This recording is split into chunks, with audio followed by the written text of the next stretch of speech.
That's how society is right now. It's like we can't get along because we have different opinions on some things. Wow, breaking news. Oh yeah, that shirt's hot. It's a great feeling when you see people using your product and you know that as they're using your product, they're not smoking.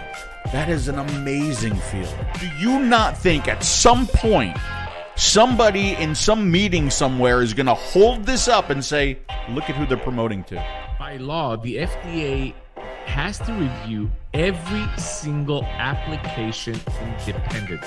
If you push the patty down, right, to make it as a hamburger, and then if you get older, Yes. and you have to push it down, Yes, make a ball. Yeah. And make them eat the ball. Okay? You think I know speaking Italian, what's wrong with it? Yes. Bro. I'm telling you, that's got clouds for days, bro. Clouds for days. It's got the best cloud machine you're ever gonna get.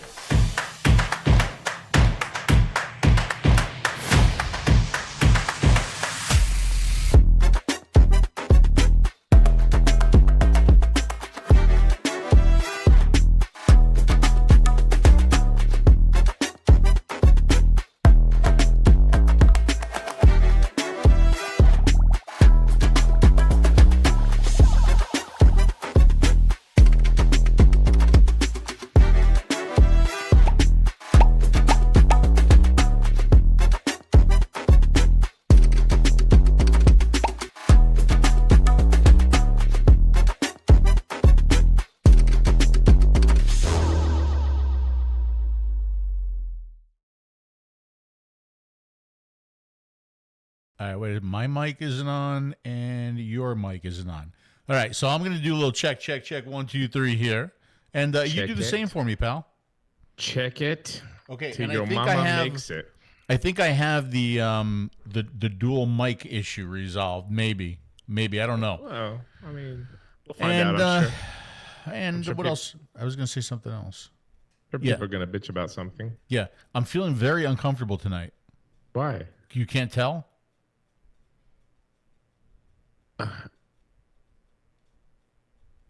Because of your goatee? Nope. What's wrong with my goatee? It's very white. It's been white for years, dude. And by the way, there's somebody It looks left, like it's very white today. It looks like it's bleached. like extremely white. Oh, yeah, it looks extremely white for some reason. No, that's not it. Let's see if anybody on the chat can figure out why I'm very uncomfortable tonight. Why I'm not feeling right. I mean, it could be from the show the other day. I have not recovered from that. You know, I was going to From talk that about the Saturday Saturday show. show. I was going to talk about the Saturday show. We're going to talk about the Saturday show, but I want to get one thing out of the way because there's going to be one and only one. All right. It's not the haircut, Peggy. Peggy, the haircut's looking good. Haircut's good. It's Peggy. Don't fuck with this, man. No. We haven't got started yet. One thing. Watermelon peach is the #1 best-selling flavor in the unsalted line, and I can't believe I'm going to do this after Saturday. Bro, I ain't drinking shit until tomorrow. You got to give me points for this though. I will. I give you street cred. I give you clout, but I ain't drinking nothing until tomorrow. I literally have not recovered still. Look at where this bottle is. I don't know. I'm sure somewhere on that show, I showed the bottle, but look at where the bottle is. It's down here. Well, I finished all that Johnny Walker Gold Reserve, which was some of my expensive Johnny Walker. I finished that entire thing. And I felt like shit the next day, and I still feel like shit today. So it took me 2 days, and I'm still not right. Everybody's saying audio is good, so we're good to go. That's good about the audio, but nobody figured out why I'm very uncomfortable tonight. No, I haven't. And I mentioned it on the show too. I wonder if anybody will figure it out. It's a tough one to figure out. Should we say hello to everybody who's in the chat, like they did on the Saturday show? Yeah, sure. Why not? That's really nice. Let's do that. So hello to Bill, Mr. Ian, Kenny, Craig, the beautiful and talented Peggy, Valdez, Scott, Ronan, Marshall's here, Zample Box representing. Let's see, John, Vape My Noob, No, it's not the glasses, man. 3D. A few other people here hanging out. Carolyn, hello. It's not the glasses, but I'm still waiting on you guys. I'm waiting on you guys for a recommendation for, cheaters so that I can see. But remember what we talked about. We talked about this on the live that I did with the INNOKIN Arc Fire, right? We talked about this a little bit on the Saturday show. Remember, these are very, very cheap readers, cheaters, whatever you want to call them. But when the pair that I want to get, right, Dimitri, when I put them on, I want them to say several things about me. Number one, I'm very smart, intelligent guy. You can tell by the glasses, right? I have a lot of money, right? Which I don't, but you can tell by the glasses. And I have a giant penis. All of that I want just when I put the glasses on. All three of those are not what those glasses say that you're wearing. No, not these. No, not this pair. No. In fact, I think it's completely the opposite. What you're trying to achieve with that. Thanks. I'm kind of dumb. I'm broke, and I got a small penis. All right, thank you. But at least I can see. That's true. That's true. That's the sacrifice you have to make. It's the sacrifice you have to make is actually seeing over how it looks. Over pushing the wrong button or not seeing anything in front of me. Tonight could be a disaster because we really didn't go over the show. We were booking flights because we have 2 more trips coming up. Yes, I have 4 trips coming up, 5 trips coming up. But we were booking the flights for 𝗀𝗏𝗏 in Germany, which is a B2B show. It's not a consumer show, and the largest one in Europe. Think of it as the TPE of Europe. It's an all tobacco show, so there's vape, combustible, snus, all kinds of stuff like that. And we booked the Birmingham Vapor Expo, which I'm unusually looking forward to it this year. Hopefully it will be better than last time we were there. It looked like Open Vapor was making a little bit of a comeback there in the UK, and we just hope that this show is probably not, but we're hoping that the show is going to be a little bit more geared towards Open Vapor. Yeah, that'll be interesting to see. I highly doubt it. But boy, would it be nice to see that transition slowly getting back to Open Vapor. I mean, I think we've kind of seen a little bit of that in the Spain show and the Italy show, right? Yeah. Maybe in the Germany show a little bit. Yeah, I've got to do the Italy show this year as well too. It's November the 4th and 5th, which is right after Birmingham, but. Yeah, it is what it is. You're doing a lot of travel. It is a lot of traveling.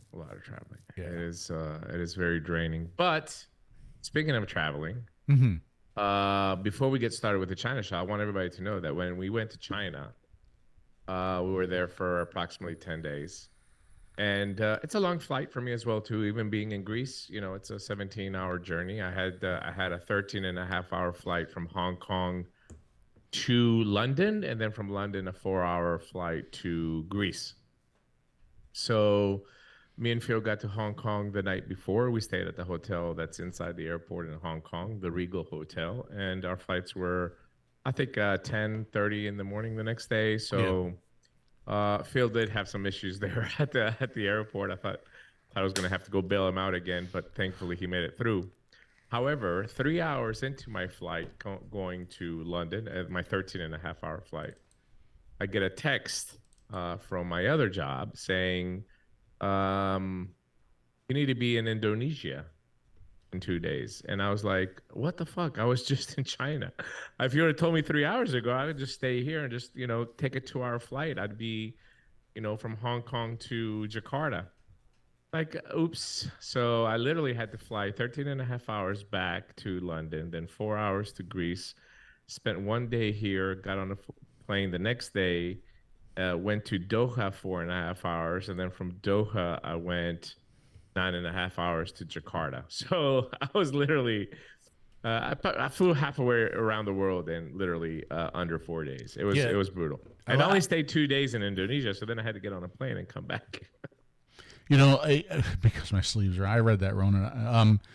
I give you a lot of credit because like the travel, look, when we started this, I never in a million years expected to be traveling anywhere near as much as I have been, right? And as we did.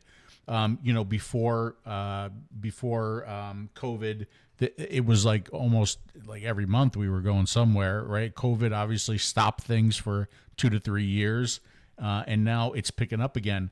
And I think I'm wondering if it doesn't even pick up more. It has for you because vaping is beginning to open up in more places in the world, right? So you have to go to more places in the world. Sure. Right? It's unusual, but again, like, we have to enjoy it as because it's not going to be like this forever. I mean, people need to understand that all the issues that is happening in the U.S. are spreading across this side of the pond as well too. We have TPD3 coming. We have various countries that are trying to ban it. We have the WHO that is now it's announced that YouTube is going to be throttling the content based on the WHO recommendations. So if the WHO says vaping is bad, we might not even have vaping on YouTube here pretty soon, which is kind of ironic because I can find out how to make my own weed wax on YouTube. I know how to build an AR automatic machine gun on YouTube. Definitely a lot of breastfeeding channels. Don't ask me how I know. There's reviews on there's reviews on OnlyFans girls too now on YouTube. Yeah, we should do that. That's a good idea. But in all seriousness, I mean, the threat is real for flavored vapor products and for vaping in general worldwide. So my feeling on that is I'm on this this cruise ship sailing along and trying to do my job and what I'm paid for, and also trying to promote tobacco harm reduction as long as it lasts. And when that trip is over and we possibly cannot do anything else, then we sit back and smuggle nicotine. That's my exit strategy. I'll be a nicotine smuggler. You know, I feel like we're doing that already in a way. Yeah, somewhat, cases, yeah, right. Somewhat. Yeah, it's pretty crazy. You mentioned something here, and I pulled this photo up, and this is the photo right here. Do you know what that photo is of? I know exactly what that is. That is TSA security pulling all the stockpile of products you got from INNOKIN. So what I did was, I took a bunch of products back from INNOKIN. I took those the Z80s, the new limited colors that people showed interest in. And those, it was amazing. I put those on Facebook and they sold out like within a half an hour. They were gone.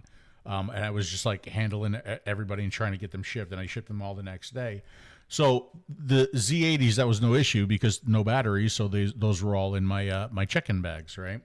But all of the Scepter 2s and the Clipses that I had those all in my carry-on. And the reason why I brought those back is because I want to practice and do laser stuff, right? You know, I got the new laser on those devices. Well, they opened up my bag. They said, you can't do this. And I'm like, why can't I do it? They're just small lithium-ion batteries. And they said no. And they start ripping my bag apart, and they called security, and they grabbed my passport. And I'm like, Dimitri knows how I panic, right? And it was just pure panic. And I'm texting him, and I'm like, I don't know what to do, and they're getting security, and well, anyway, they contacted the airline, and the airline said 15 pieces only. So they gave me. I don't know how they came up with that number too. To be honest with you, I'll tell you exactly how they came up with that number. They pulled it out of their ass. That's what they did. They just saw you. They're like, "Fuck, let's make a new rule." So they actually let me pick which 15 items I could bring.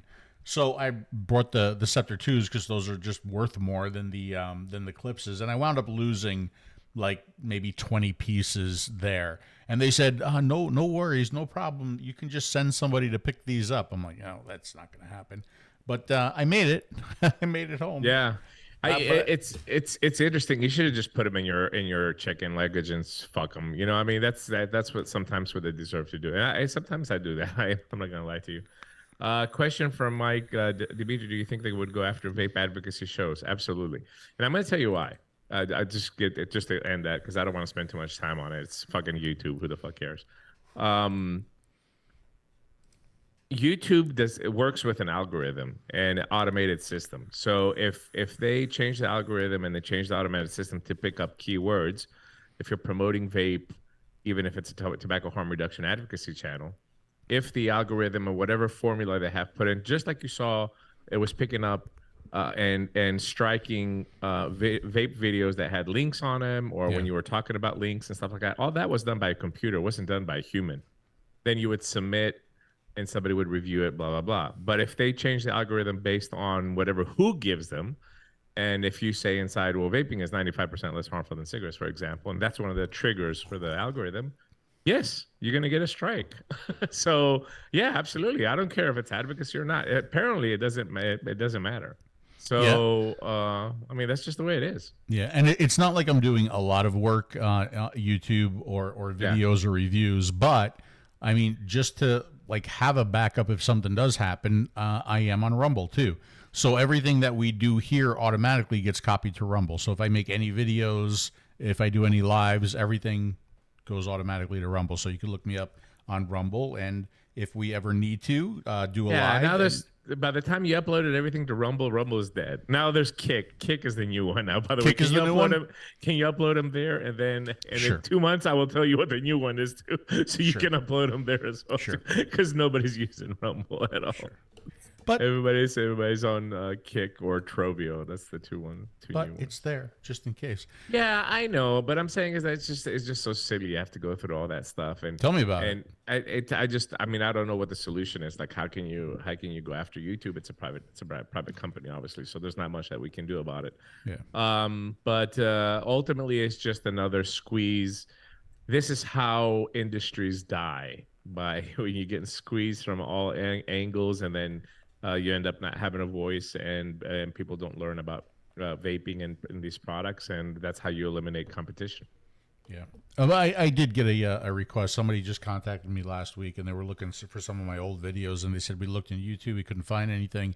And that's when I just started like pulling all of the YouTube videos down or setting them to private and trying to get them over to Rumble. I mean, I maintain all of my videos. All my videos are on a server, like they're here.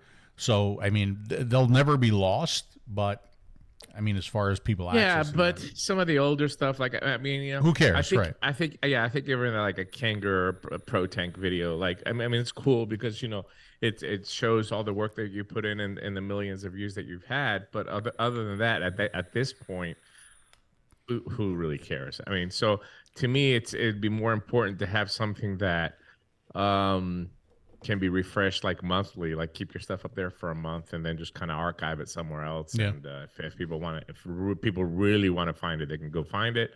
You know, moving to the podcast style, I think even I'm considering, because I was considering on opening a studio here and starting doing some stuff in Greek as well too.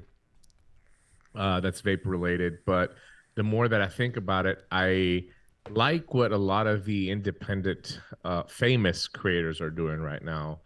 And you know, I listen to podcasts all the time in the car, so I think if you look at, you know, some of the successful comedians like 𝗍𝗵𝗀𝗀𝗀 𝗀𝗂 and Theo Vaughn, even though he's a douche lately, but anyway, they have this podcast format, and then they also upload their videos on YouTube.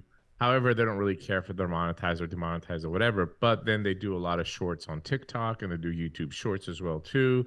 And they have these outlets that's really, really propelling them. They really don't need to be.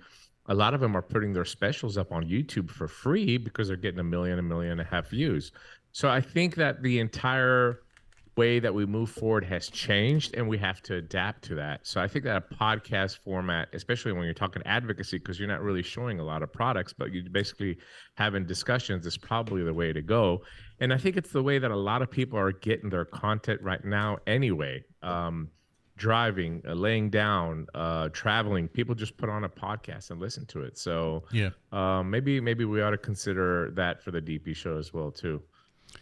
Could be. And you know, I was listening to some YouTubers that I listened to, and they were saying that the money that they used to make on YouTube was through the YouTube ads and the clicks and how many people viewed the program or the video, and they said really the way that they're getting their money now is through the sponsorship ads that they put in their videos, right? Yeah. And also through like side hustles, right? So they'll have a coffee company, for example, right? And they'll push that coffee company, and then they'll do during their videos they'll do the sponsorship ads, or like pretty much all the reviewers are doing right now. They get paid to do the video, right? Yeah, when it comes to review, yeah, but I'm just talking about in general content.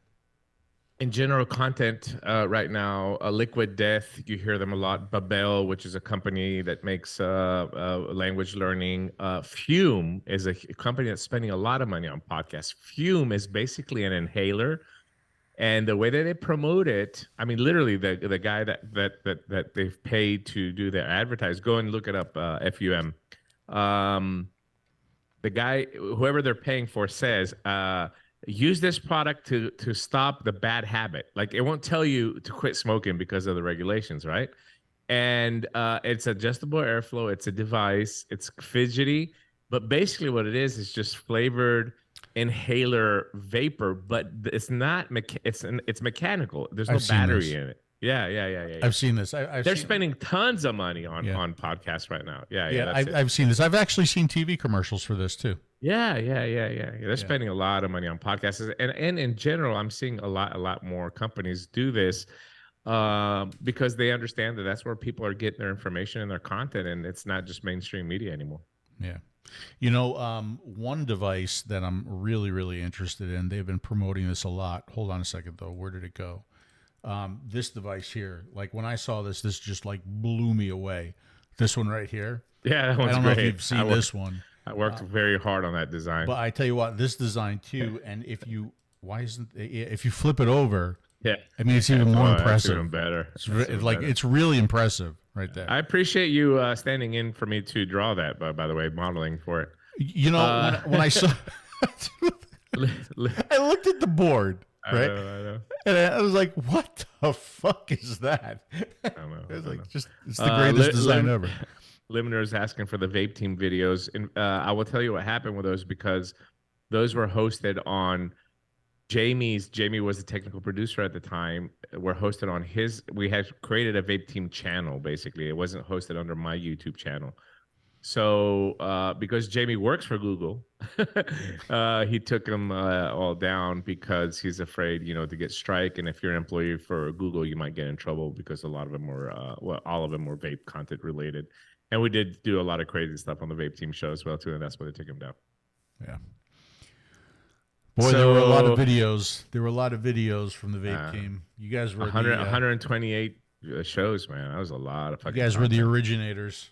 Yeah, and 178, I think, smoke-free radio episodes, if I'm not mistaken. Yeah, that's a lot of fucking. It feels like 30 years of effort. Doesn't it? Like, I got a memory that came up the other day, and I looked at it, and it was like The Russian or something like that, and I was like, wow, what was this, like 20 years ago? And I think it was like 7 years ago. Like, I thought it was a lot longer than that. It seems it like feels like it. Right. All right, so you know what I missed the most? You know what I missed the most, by the way? I don't want to get into a reminisce thing, but I do miss Russ, Click Bang Radio. I just miss so much laughter and so crazy shit. And some of the stuff that he said just still stands true today, especially when he was talking about some vapors in the vaping industry as well too at the time. But I do miss. I have a soundboard somewhere as well. I know. Too, the soundboard I was using. I know flavor and vapor. I wish I had some of those clips right now because I'd play them. You never got them to me, but yeah, he had some classics too. And you know what? He made a lot of enemies in the industry. Yeah, but he made enemies because what he said was all fucking true. That's absolutely right. It was all true. Right. Yeah. But, everything that I say is true as well, too. That's why I piss off people, but they don't like it. We almost got into it on the Saturday show. By the way, I want to thank the guys. I mean, listen, I know that me and Phil provide really good content, and we really appreciate the invitation. But I want to thank him for inviting us. But fuck it, we're 5.5 hours deep into that show, bro. I mean, it was just brutal. It was brutal. But even on that show, there was some controversy and some drama, and it's good. It's good for viewership to bring some drama. But also, what I was saying, it was absolutely true, and that was that if this 3 years ago, if you copied a 𝗵𝗀, you would be 𝗍𝗶𝗄𝗧 would be out there fucking tearing everybody up, and it would be an uproar of this industry. Yeah. But now it just seems like it's a normal thing and it's a cool thing, so everybody's doing it, and that's fine. But let's not forget, that's all I was trying to say onto the show, is that it's okay to take somebody's IP now that there's really not a community aspect in vaping, but it wasn't 3 years ago, when people could have been making these devices and people would have been enjoying them years ago.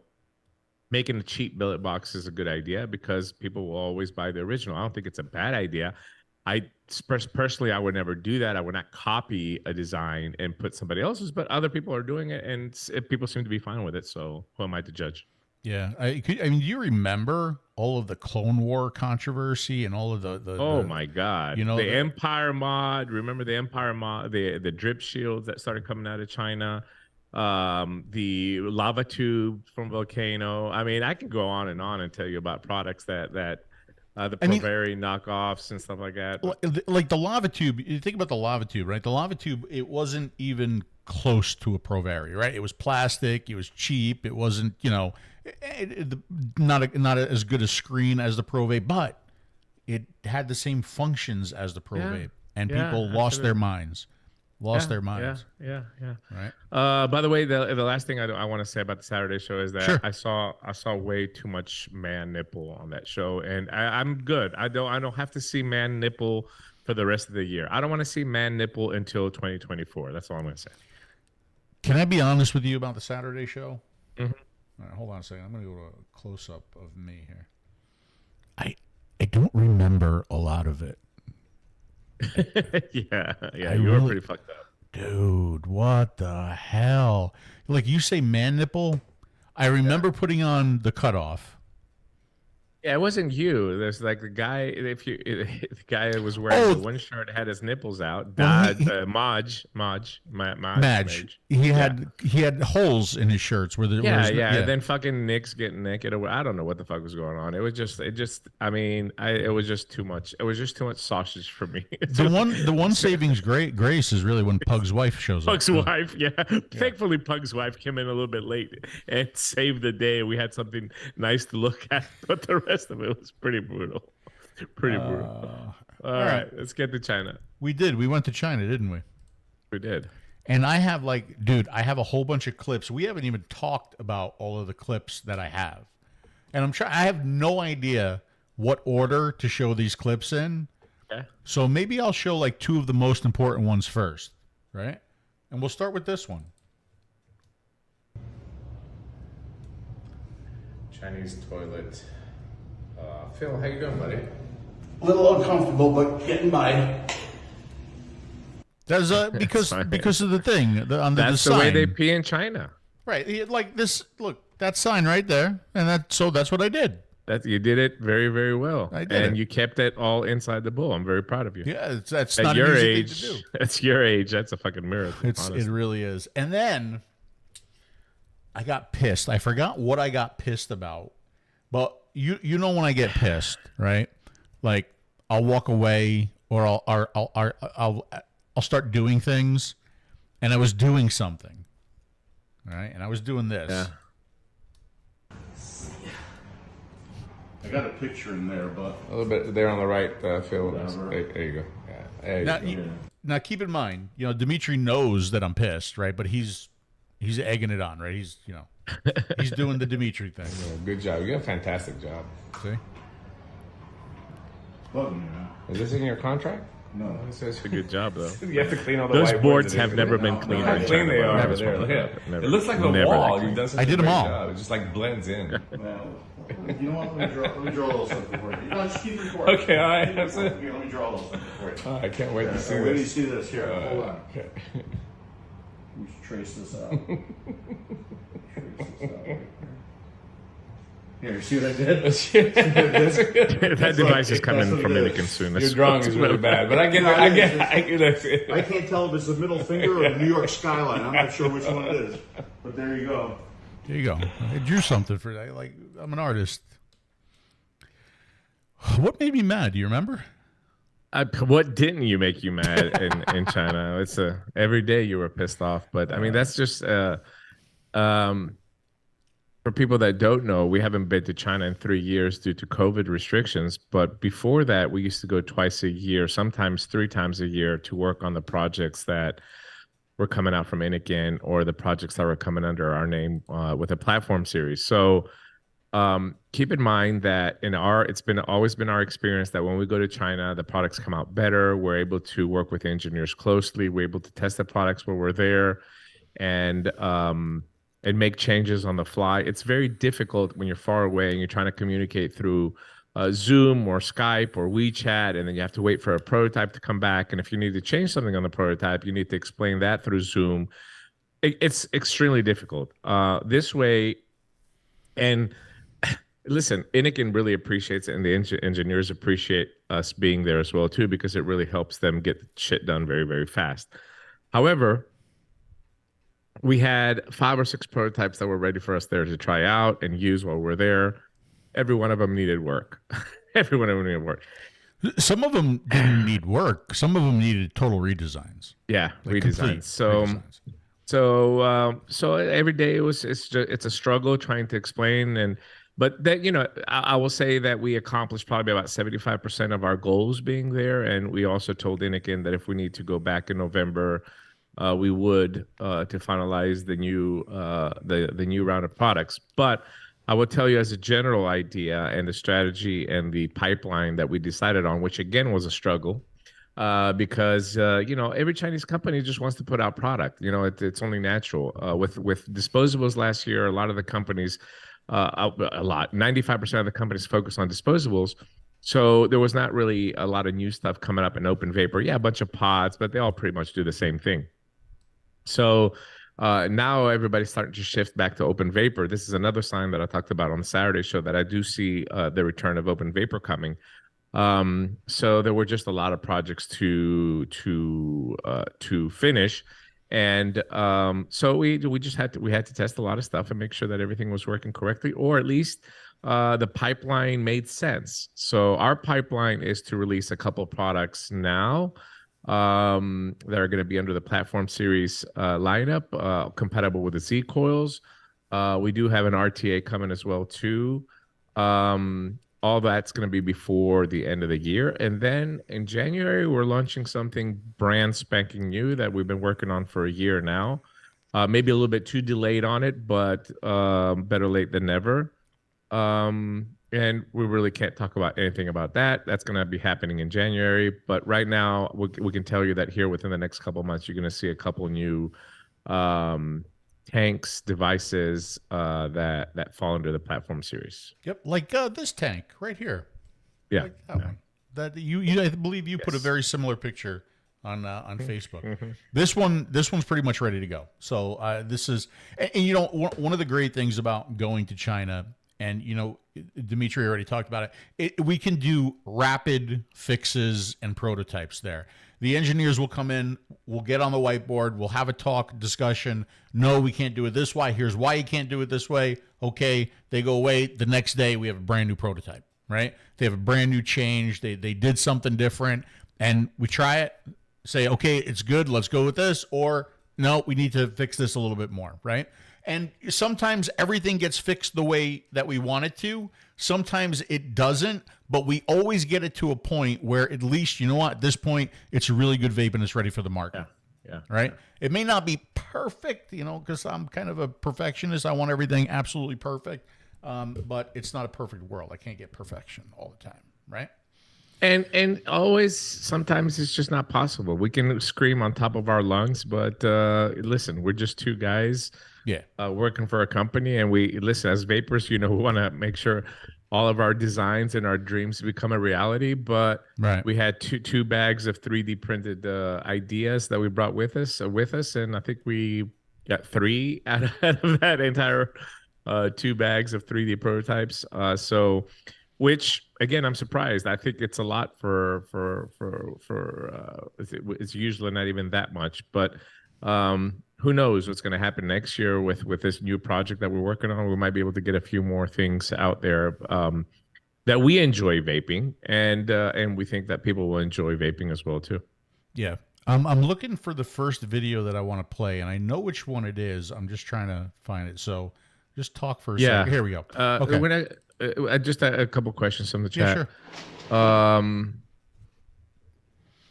Scott Wood, which was Madge, apologized for his nipple views. Again, Scott, I appreciate your apology, but it's tattooed in my brain, so that's not going to come out very easy. But really appreciate it as well too. And will we make the everlasting coil?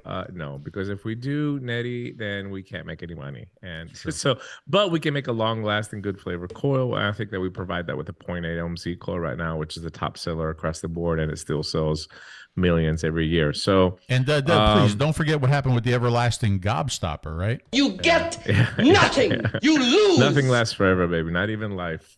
All right, let's go. Let's play the video. Okay, so here's what we're gonna do. Here's what we're gonna do first. Okay, we're gonna take you for a walk, right? Because we stayed at a hotel that was a little bit away from the office, right? Yeah, actually, it was very close to the office, but we had to. I mean, it was right across the street from our office, but it's divided by a train track, so you can't cross over. Right. So literally, we had to go down into the subway station and walk across, and then go back up the subway station, and then walk to the office every day, which was a nice, enjoyable walk. Yeah, it actually wasn't horrible. So let's go ahead and we'll show the entire walk, and we can talk over this too. So this obviously right now in the hotel, I'm going from my room to meet Dimitri for the elevator. There he is. Always looking very, very cute in the morning. Taking care of my bags.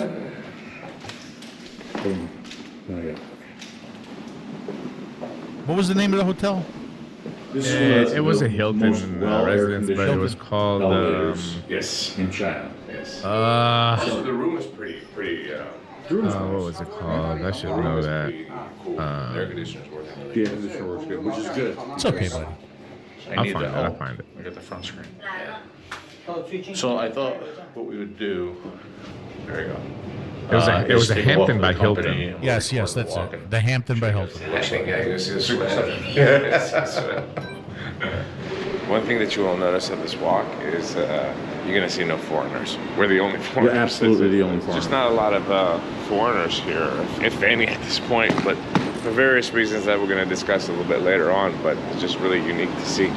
Also, a really known fact about the China subway, there's no elevator going down, so we have stairs. Dimitri's nice enough to carry. I do have to complain to the government of China for not. Plus, putting an elevator going down. Yeah, I don't understand why there's just an up. I mean, I get it. It's like, but what would you say the temperature was, Dimitri? I would say it was about 90 to 95. Yeah, and humid, very humid. Yeah. So now, heading down to the subway. Now we're not going to use the subway. We're just using the subway to cross the street, basically. Correct. You might notice that there are a lot of Chinese people there. Yeah, all Chinese people. Yeah.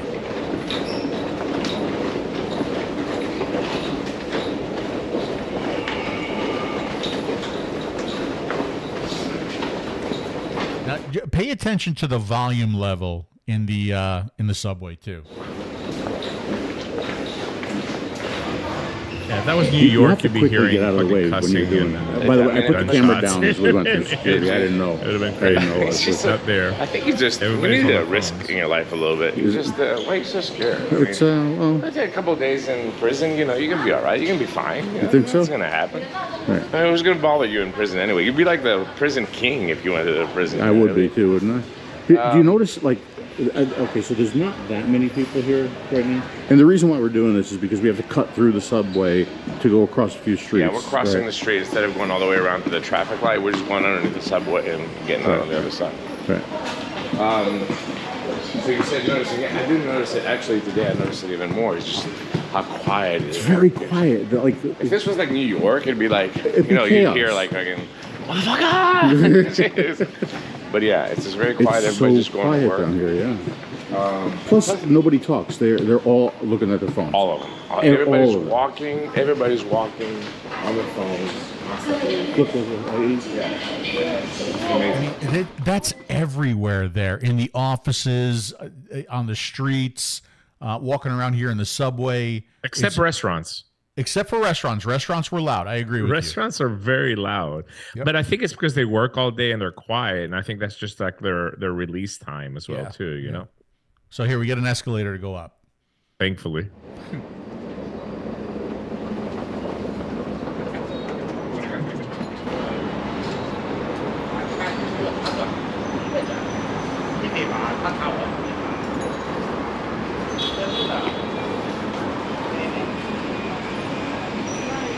Scooters kind of popular here? Scooters are very, very popular here. And what you notice these electric ones, they're all over this. I don't think we've seen a scooter yet that's gas powered. Like all these are electric, all of them. Right, and I noticed that last night. And you cannot hear these things coming too. I mean, you gotta like pay attention, or they will run you over. You gotta import some of these into the U.S. Yeah. I did not hear one gas-powered scooter last night. Me neither. Me neither. It's just crazy. Yeah.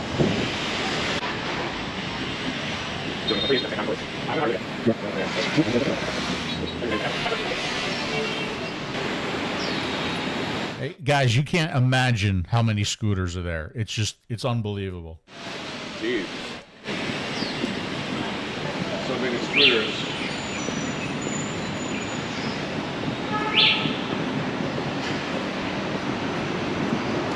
It's unbelievable. It's just, it's still mind-blowing to me every time I do this walk.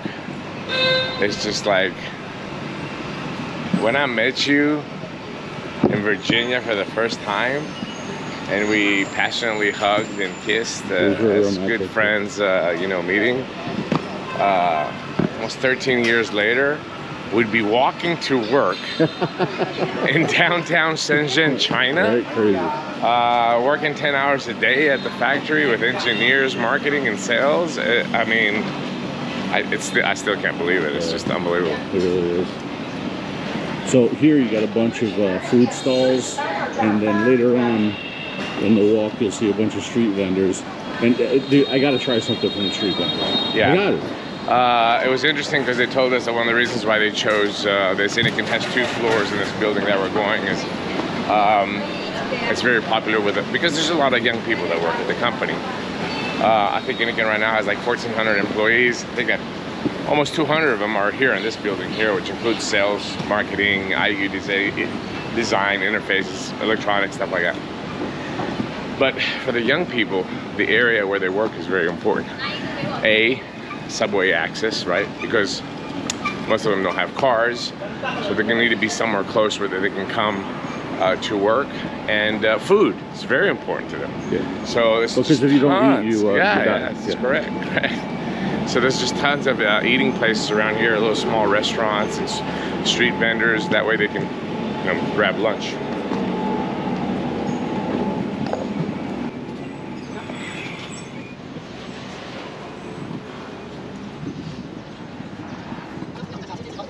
I want to try what this guy's got.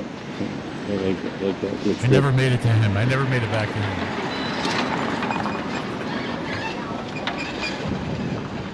But I did make it to my friend here.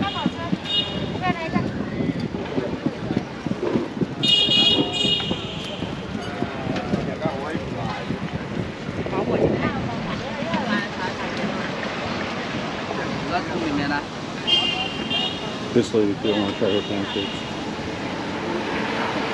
Look, she even smiles at me. Good, little pancakes.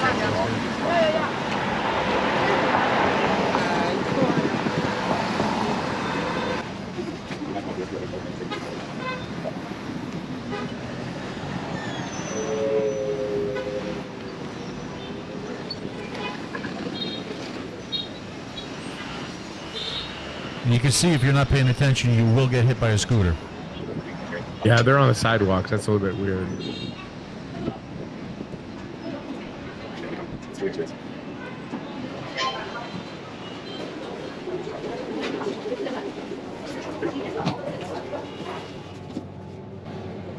Where are you going down?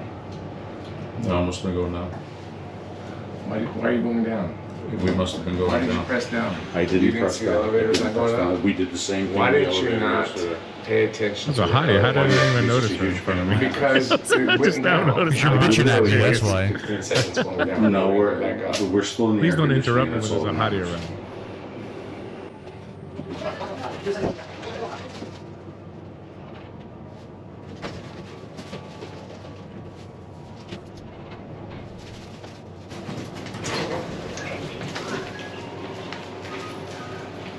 A lot of delivery guys in China.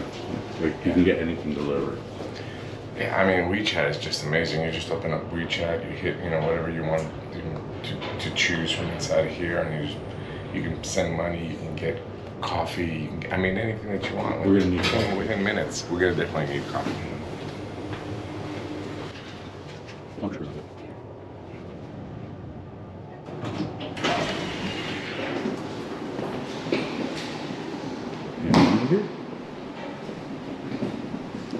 And now I'll just take you into the office where we were working, and that would be George's office.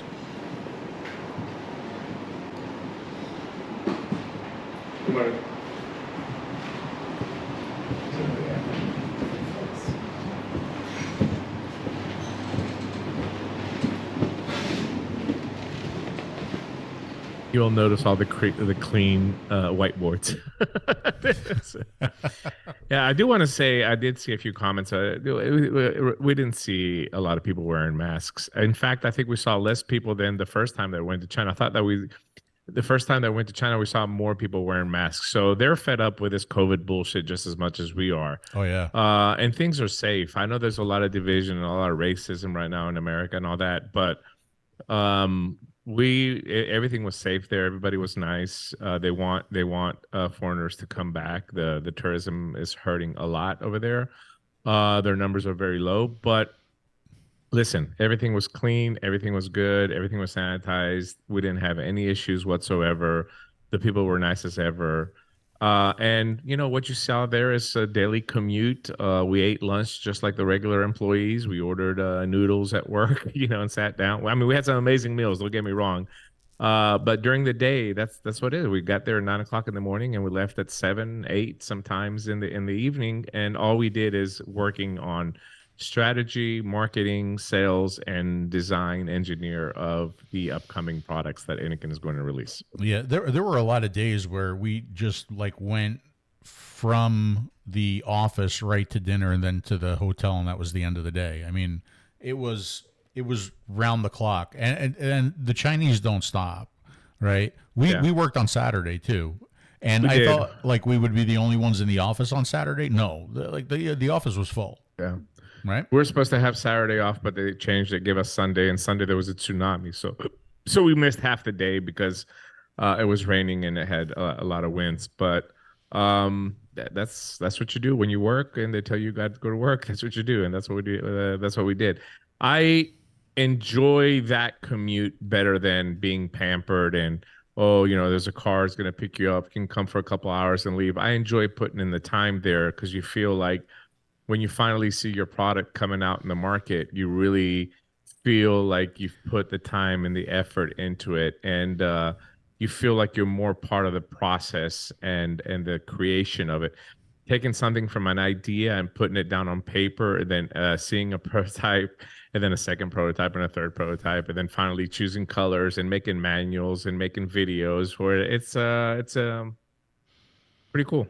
Yeah, just was it this week? Yeah, no, last week. Last week, because we continued to tell everybody there from the first day we were brought on, is that we're one of your coworkers, right? We're just one of your fellow employees, and as fellow employees, if you have questions, contact us. If you need to know something, contact us. We're always available for you. Last week, I got contacted on the QR code card. They wanted some wording for the card, and then they wanted me to review the manual wording, and then they wanted some bullet points for sales for one of our upcoming tanks. And it was just like one thing after the other, and so we answered all of that stuff, right?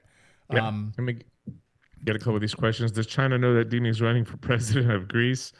No, but they do know I'm running for city council. Neil Pitts, have you ever tried to do a single coil RTA with airflow from 2.5 to at least 4 millimeters for people who are ready to move from MTL to the next step?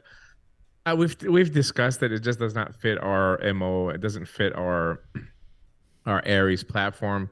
The new RTA that we have coming up, which is going to be the Aries, you can get MTL to RDL, and there is a little bit more airflow than the cross airflow control that we had on the Aries 2. So you will be able to get a good RDL draw on it, but will it be very airy? No. Because it's designed as a mouth to lung, and you know, we actually sit down with the engineers and drew this entire MTL, RDL, DL thing for them so they can understand, because again, they're Chinese, and you know, they don't understand vape the way that we understand it. Yeah. It's easy to do, and I think it's right to do an MTL that does a little bit of RDL, or you can do an RDL that does full DL, or you can do something that does very good DL with a little bit of RDL. It's impossible to do all three in an RTA. So you're going to have to pick and choose. The Aries was always designed to be an MTL RDA. We did give it some airflow because we can to give you an RDL vape. And the success for that atomizer obviously is the airflow coming from the bottom and how it hits the coil. So in this version that we got coming up as well too, we came up again with a unique, again, we're just trying to do something different than everybody. The cross airflow was our idea originally. So we try to do something along those lines that's going to give you a little bit more air to get to the RDL. You'll probably be able to get to 3.5, I would say, on an RDL draw with everything fully open. But, you know, again, we'll have to wait and see. You know, we're waiting on the final prototype of that as well to make sure that it's working good. And yes to that, Ian. Those are part of the design. And Kenny, I appreciate that. I agree with you. The Aries 2 is a superb atomizer for the price. It's great. And the only thing I will disagree with Dimitri, you can actually do a rebuildable that will do mouth to lung, restricted direct lung, and direct lung. However, you have to have included in the parts kit something that will completely change the inside of the atomizer. That's really the only way. We've seen it done, right? But I mean, you have to have a parts kit that comes along with it, right? Because you're basically changing the atomizer. Right? Yeah, you have to change everything. Question from me is, does the Aries have the damn steel? Yeah, we fought for these, by the way. We fought for them because in the final design they had removed them, and I think that's one of the reasons why Phil was pissed that day as well too. But they are back on now. I think they're a great idea. The liquid barriers is what we call them. It's a great idea to help you build your coil, and it's also a really good idea to keep liquid from condensating down the air channel of the atomizer. So they will be on there. Yep. All right. So one of the other things that we did, we're gonna go to the factory. We're gonna see the factory. I did a couple unique videos, a little bit different than I've done them before. Hopefully you guys enjoy it. But while we're still in the offices, one of the things that we did was we had meetings. We had meetings with the marketing team. We had meetings with the sales team. So I have like a really, really quick video and just some photos to show you. So I'm sure Dimitri and I will talk about this more when it's done, but let's take a look. You can see what these meetings look like, and you can see some of the people involved, and they were pretty large. I'll see all the smiling, happy faces to see us. And by the way, I just want to say something about Dimitri's new camera lens that he uses. He uses this fisheye thing, right? So if you're anywhere in the center, you look really good. You look extremely skinny. However, if you're anywhere on the end, it stretches you out. I'm not that big. I'm really not that big. Okay. See? Proof. The first thing that they notice is that it has a good picture on there. So it takes away the attention of the actual product that you're trying to show, number one. Number two, it makes the company look unprofessional. So I think we had 3 of those meetings, Dimitri. We had one with marketing. one with the sales team, one with the marketing team, and then we had one with both of them. We were Both of them discussing combined. Yeah. It's interesting, those meetings, because, you know, there's a lot of new people that are working at INNOKIN, and any Chinese company goes through this where they rotate staff. So you have people that come on. I was very surprised with the marketing team. They're all young people and they're very excited. They're very passionate about working, but they just don't know the market very well. They don't know vaping very well, right?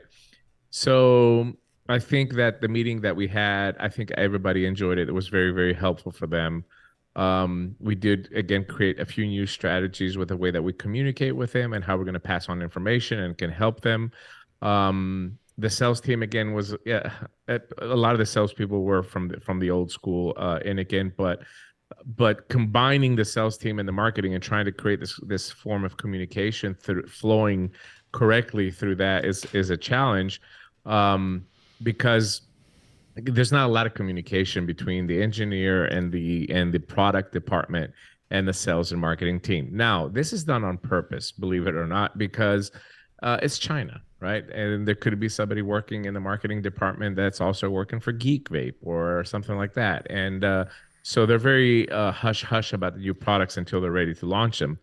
And when they're ready to launch them, then they're going to give them a task, and then they have a month to complete it. And it's a very stressful time for them trying to get all the correct information. And that's why you'll see in other Chinese companies, not just in INNOKIN, there's every Chinese company that has released a product has a screw up somewhere. And it's usually because that's the process that it goes on there. So we're trying to be a little bit more flow specific on the products that are coming, then pass on the information to the sales and marketing team, so that way they can communicate between each other and see what the needs of each one is. And also, one of the new strategies that we're doing now is being a little bit more country specific. So there's a team that was formed for Indonesia. It's a test market. It's going to be solely focusing on Indonesia, and we're trying to do the same thing. Well, we have one in France, obviously with INNOKIN France, but we're trying to do that in a few more countries to see if that's going to help better, because there's a different need of products and marketing in France versus, let's say, Portugal or Indonesia or Singapore. So being more region specific makes a lot more sense, and we're attempting to do that as well too. Yeah, I was searching for the next video, so I'm not sure if you covered it, but I was really impressed with the marketing team, the new marketing team. Really kind of young, fresh, and they were talking to us about like they showed examples of marketing videos.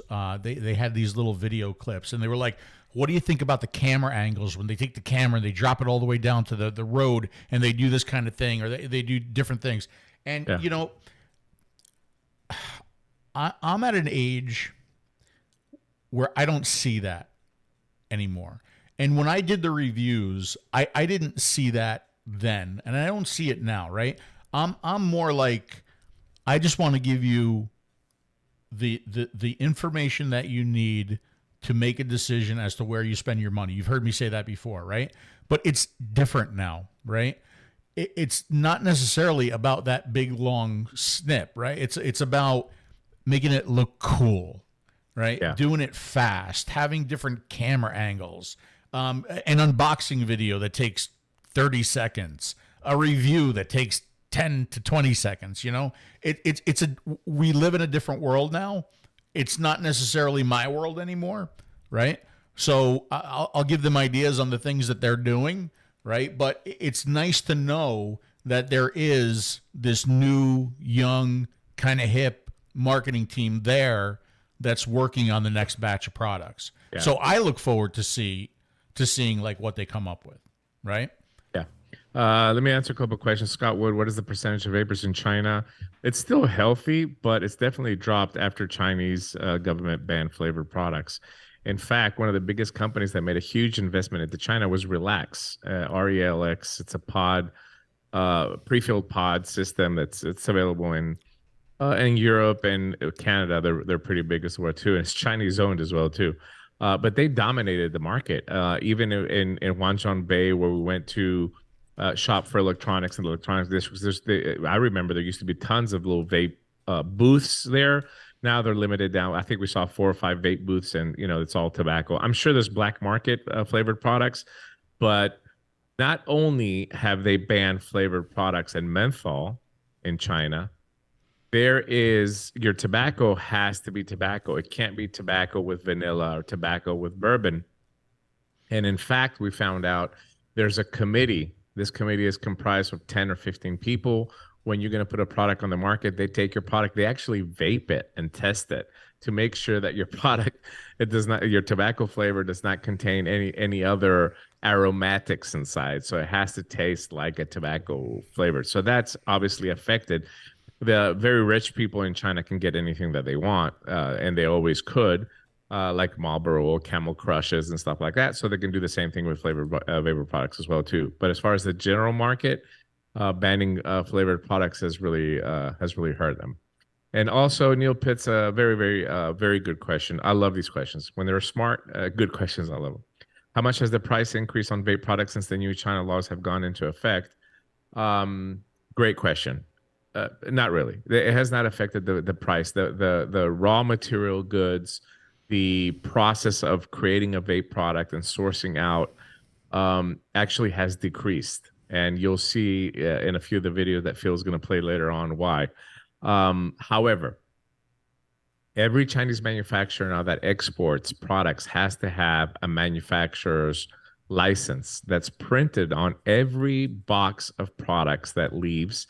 And also has to go through a special China through their shipping export customs. So only a few companies so far have the license. And what they have done is they have limited the amount of licenses over the next 5 years. Obviously, this is leading into a monopoly because tobacco in China is a monopoly, as most of you know, right?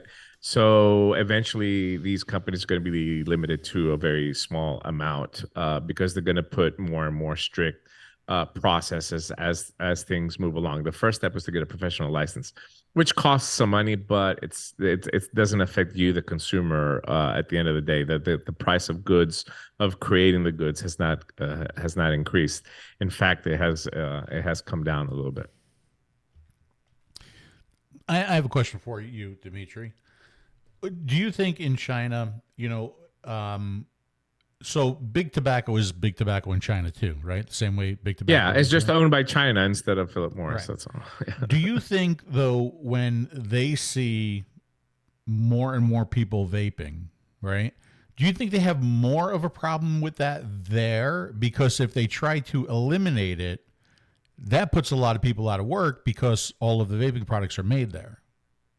No, they don't care if they're making vape products. They just want to export them. They don't want to keep them in the country. I think that the people that are vaping right now in China are either the young generation that does not want to smoke, or the rich people that have access to vapor products because cigarettes are so cheap. So I think ultimately for the Chinese government, for their citizens, it's not a matter of them being more healthy or whatever. And there's nothing that they can do about it. I mean, it's not like you can uproar and go and protest in Tiananmen Square to bring back flavored vapor products. That's just never going to happen. There'll be military out there very, very quick and end it. But there's no "We Vape, We Vote" protest going on? Definitely not. Definitely not. There's a "We Vape Tobacco Only" protest. That's the only thing that happens. But as far as the manufacturing, they want these companies to produce, and they want to have positions for Chinese people to have employment at. But they want to take advantage of that pathway of products exporting from China as well too. And this is why they implemented the professional manufacturer's license. Yeah. Listen, before we go to the next video, I just want to put my my old, dumb, and small penis glasses on and just say, because Andy said something nice. He said he met me at the first vape show in Toronto, Canada, about 14 years ago. And he says, I still look the same today. I personally think I look a little bit better, but I'll take that. I will take Absolutely. that. Now, Dimitri mentioned something. Before we go to the factory, we're going to get to the factory. He mentioned Huajiang. It's one of my favorite places on the planet. It is truly one of my favorite places on the planet. We've talked about it before. It's the electronics district of Shenzhen, or no, it's what's the district that's in? Do you remember the name? I don't. 𝗵𝗶𝘀 district. All right, anyway, it's this big electronics district. Now you can get all kinds of gadgets, electronics, computer stuff. You know, some of it is real, some of it is fake. All kinds of different prices, and it's just fun. It's fun to go to. It's fun to be a part of that. And like Dimitri said before, everybody was super like if there was one place where I was concerned about going, it was there, right? And you always see a lot of foreigners in that area. I counted like maybe two. Yeah. Maybe two. Very few. We were definitely the only English there. That's for sure. But let's take a look real quick at that. And I just have some photos, and I have like one quick video. This is on the way to get there. Now we're actually there. And this is just like a look at the inside of some of the stalls. This is one of the big, like, I guess you could call it a mall here. But this is what it looks like, right? They have all of these like little booths set up, and every booth will have a whole bunch of different products and electronics and gadgets. And and depending on what floor you're on, right, that floor will have a certain thing. Like one floor will be computer hardware. One floor will be LED lighting. One floor will be computer components. One floor will be drones, right? And one floor will be phone cases. Take a look at phone cases here. This is unbelievable, right? And you know, you go there and you barter and you wheel and you deal, and you can come out of there with some really, really cool things. It was probably one of our disappointing it was Sunday, so a lot of them were not open. It was raining. It was miserable. But we appreciate the guys that took us out there, and they were telling everybody we were wholesalers, so we can get a better price of everything that we bought. But you know, again, the selection wasn't as impressive. I would say there was not like really an iWatch. I think it's from iPhone clone was like the hot product, and a Dyson knockoff hair dryer. We saw a couple of things like that was like popular everywhere, but not like other years. Yeah, every year that we've gone, there has been like a hot product. I'll never forget. I think it was the first time that we went.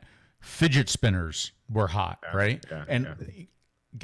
Ladies and gentlemen, there were millions of fidget spinners wherever you looked, like every kind of thing that you could possibly imagine. And then the next year we went, there wasn't a single fidget spinner anywhere. And then it was like those balance scooters.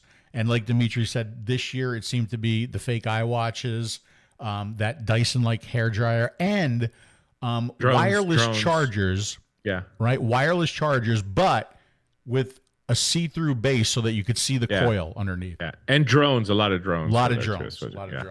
Question from Troy. They have places you can get Gucci bags or Rolex watches like we got here. Absolutely, Troy. Of course. You can get anything that you want through knockoff in China. There's absolutely no doubt. You just have to go to the right area that actually sells those products. And in those cases as well too, you have to be careful. There's like good knockoffs. They're bad, just like you would get in in a bodega in New York that sells them in the back room. You know, there's like good quality clones and bad quality clones. So now I'm just there's a quick video here of the one of the floors that was nothing but phone cases. And I mean, you can't even imagine how many phone cases there are.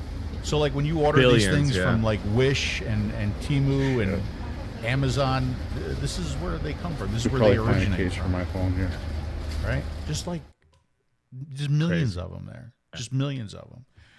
And like Dimitri said, there's all different levels of the clones and the replicas. And like if you don't know, I mean, you can get really bad stuff, right?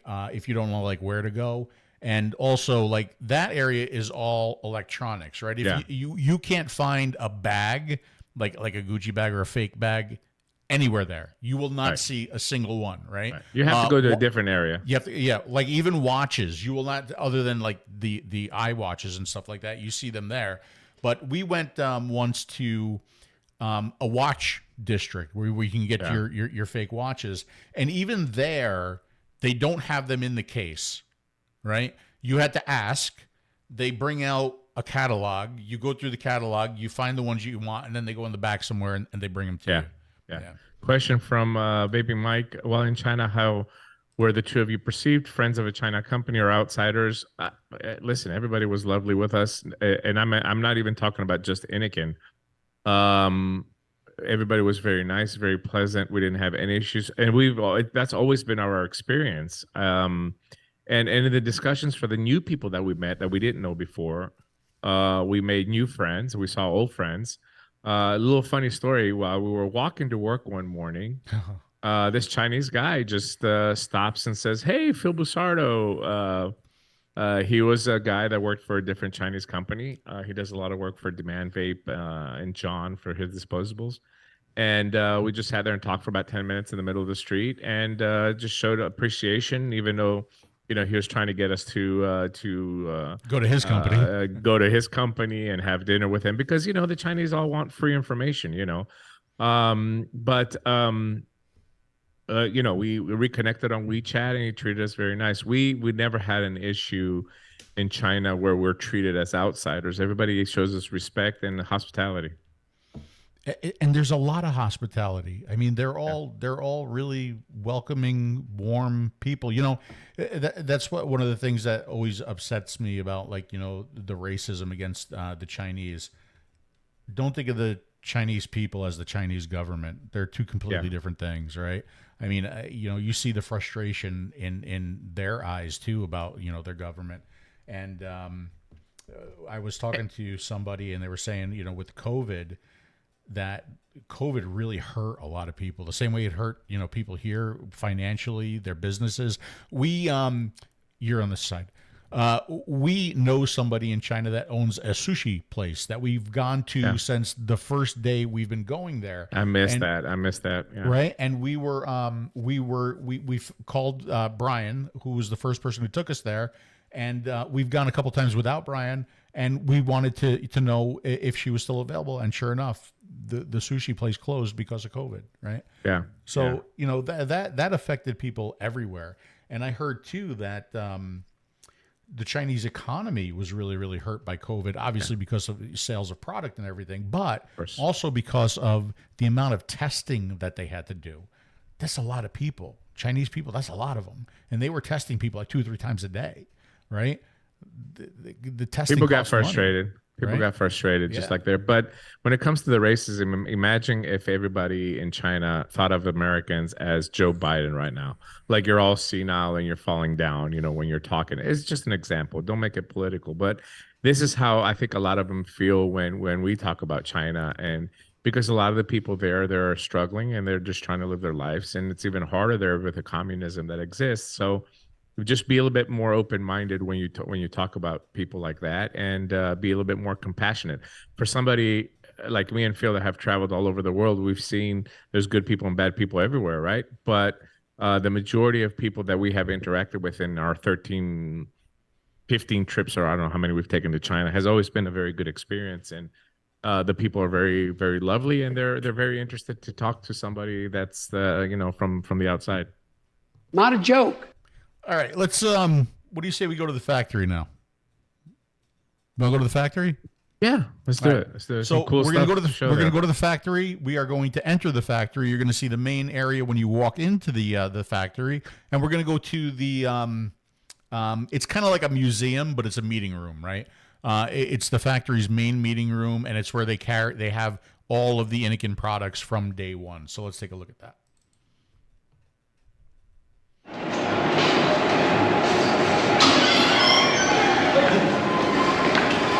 And unfortunately, they have still not installed elevators in the factory.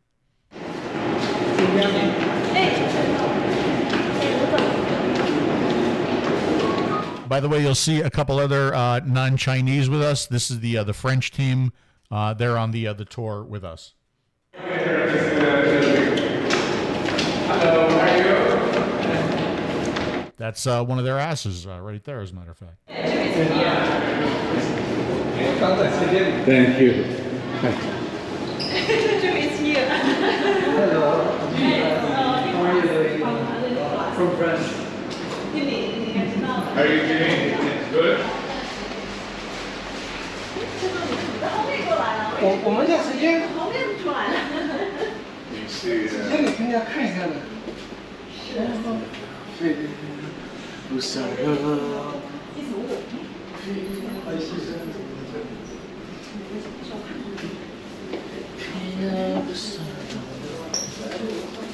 see, the threading's already on the. That would be a good example to have.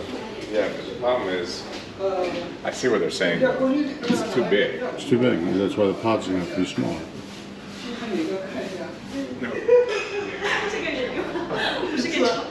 Seen everything, but I don't know if you want to give them a tour.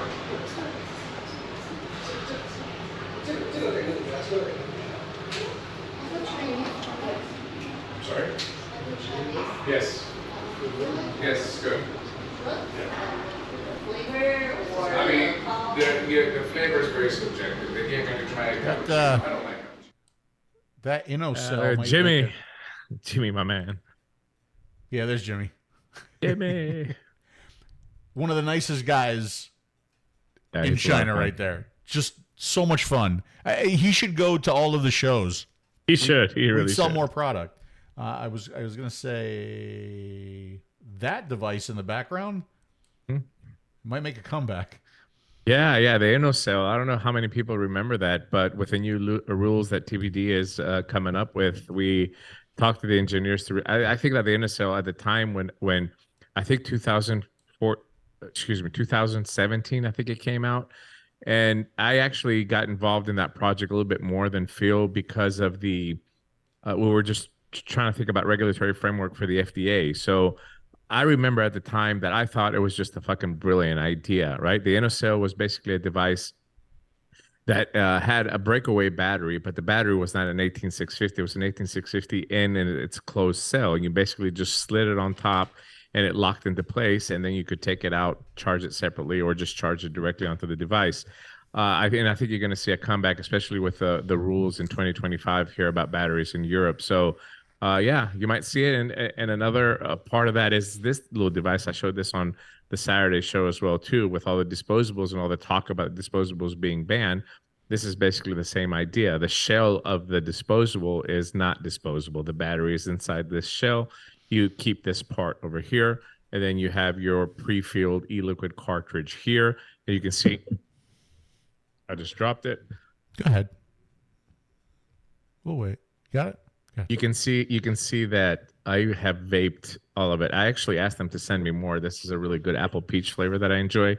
But basically, this is your cartridge that has the liquid pre-filled inside, and you pop it inside the device. You click it. The device is called CLK Click. You just click it inside, and then you vape it. And we're also trying to make one of these that's going to be a little bit, a nicer metal frame with a pod inside that's basically going to be refillable.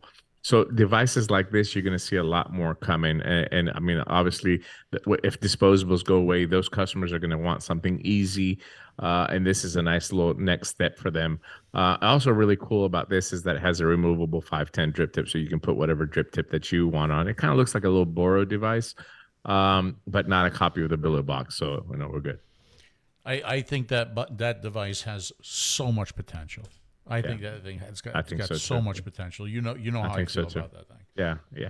And I think that INNOKIN again took it seriously. It was again, this is something that would not happen if we were not there trying to explain our passion to James about how good of an idea this product is, whether you're going to use a pre-filled cartridge or you're going to use a refillable cartridge. Simply the concept of you being able to pop that out and give it to your friend that's vaping limeberry and I'm vaping apple peach, and I can say, hey, look, you want to try my flavor? They don't have to put their mouth on your device. You just pop out the cartridge and give it to them and do little switcheroos and stuff like that. There's endless potential marketing potential to it, but it also vapes really good. I really like it. So I'm having some products being sent to me now. So I told Jimmy at the factory to fill me 12 pods with that apple peach in it and send it to me. But yeah,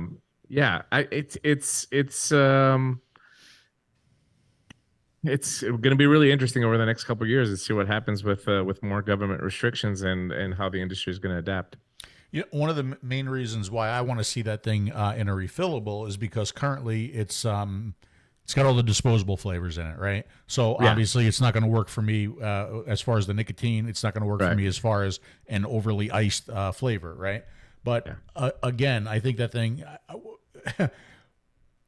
I'm really hyped on that product to the point where I wrote like video commercials that they could put together for that product, and I hope they take some of it seriously. They could have a real winner on their hands with that. Let's go back to the factory. Dimitri, I'll be honest with you. Something surprised me about the factory, and something that I did not expect to see.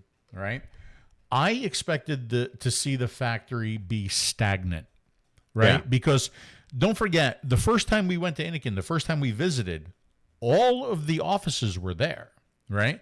So everything, all of the engineering, the marketing, the sales, everything was at the factory. Yeah. It's been years since they've pulled all of that out of the factory, and now the factory is really only testing and production. And what else? There was something else there. I can't remember. But it's mostly testing and production, right? So I expected to see the factory be a little stagnant. And what I saw instead was the factory looked great. Yeah. The factory had a lot of improvements, right? I mean, just you'll see the packaging. Go ahead. Yeah, and automation. This is something another thing that we didn't the last time that we were at INNOKIN, there were about 1,200 employees, I think, which is probably about 85% capacity. Right now, the factory is running, I think they told me, about 70% capacity, 65 to 70% capacity. There's 800 employees. However, what we didn't take in consideration is that they have introduced a lot of automation products, robots, for a few of the things that very tedious tasks that a lot of people used to do by hand. And we'll see them in the videos that Phil plays. But I was really, really intrigued by the technology and how a lot of the companies in China, because don't forget that Chinese people try to innovate when it comes to vape products, but also the companies that make products for them to use in creating those products are innovating as well too. So they're taking existing products and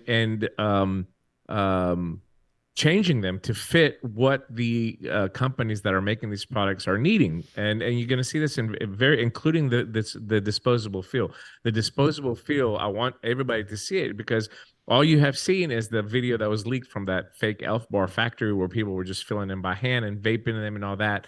This is not how disposables are filled in China.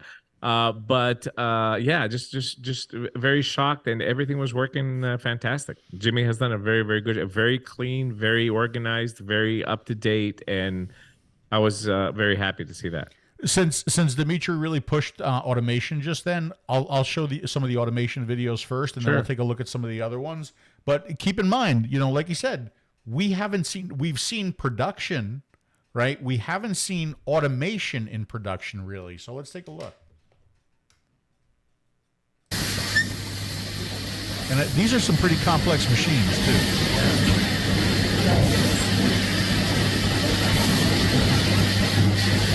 So the whole purpose of that machine is to insert a little seal in the coil.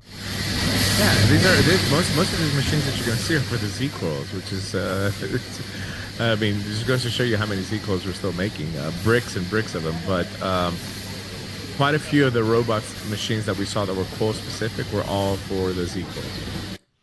So, this machine has to take just a massive amount of product and put it in a position where a hand can come down and pick it up and place this little seal inside of it.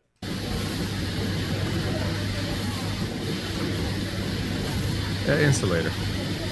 Yeah.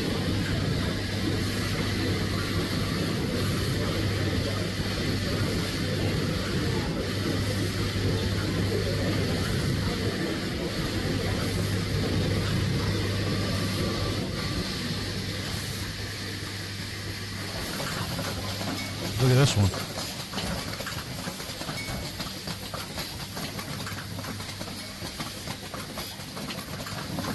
And This one is inserting cotton into a coil. Yeah, that one I was really, I mean, people used to do this by hand all the time, and I just could not believe it. But the way that this machine takes the cotton and it's always consistent, which is very, very important when we're talking about coils, right? If you remember Bowgate, and there's been a few batches from 𝗧𝗂𝗍𝗀 that we've had problems. If you go, you can have a batch that's going to run 500 coils. They're going to have just the wrong amount of cotton inside. That avoids all that. But this is a very, very intriguing machine and very complex machine to be able to take and put the cotton on the coil. It's just, it's absolutely crazy.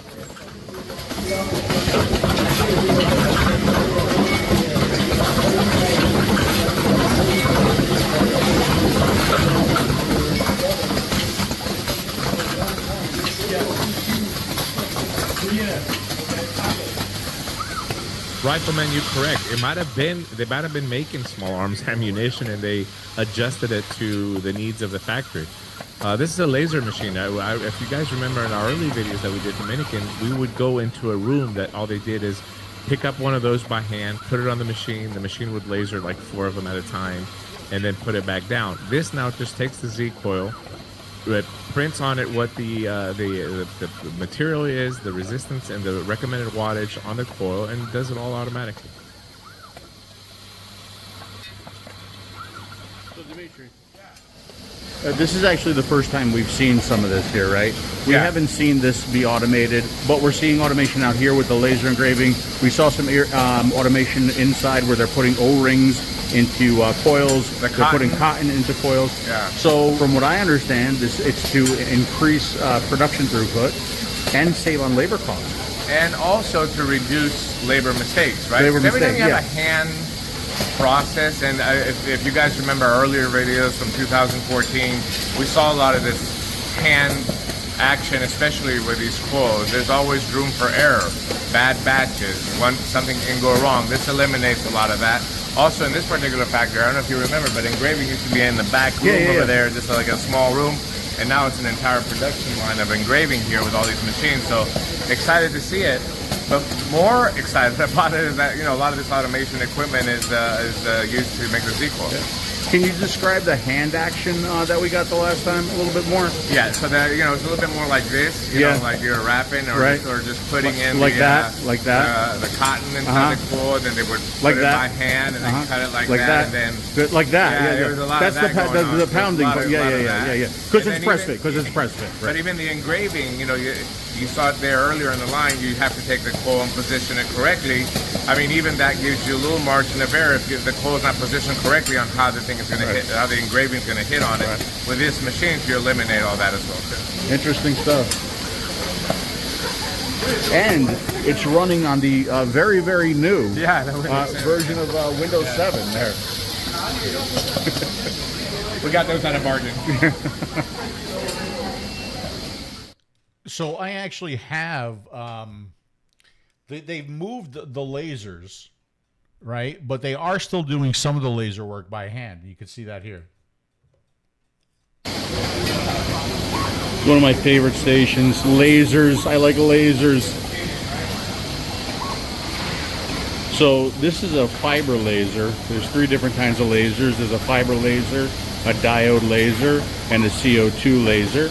I have a diode laser on its way. I have a few diode lasers, but I also purchased one of these fiber lasers, obviously a smaller version of it, but I am excited to be able to engrave on metal because fiber lasers, that's what they are known for. They can actually engrave on metal.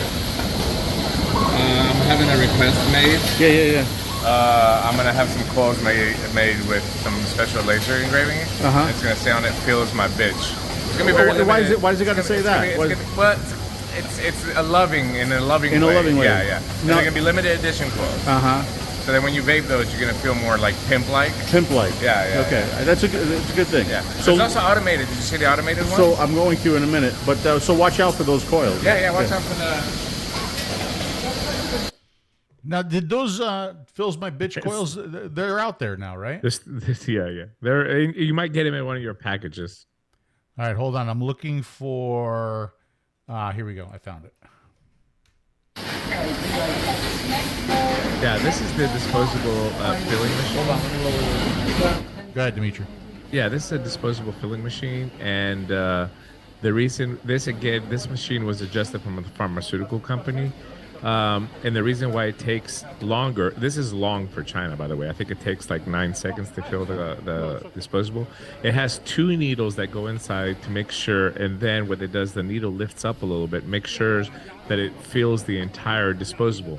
Other machines in China that I have seen, because I've done a lot of work for Jam Monster on this, you have to fill the cartridge twice because there's so much filler material inside. So you fill it in once, you let it sit, and then you fill it again. This one actually fills a 6,500 puff disposable, which you see there, in one sitting. And machine takes about 20 minutes to clean in between flavors.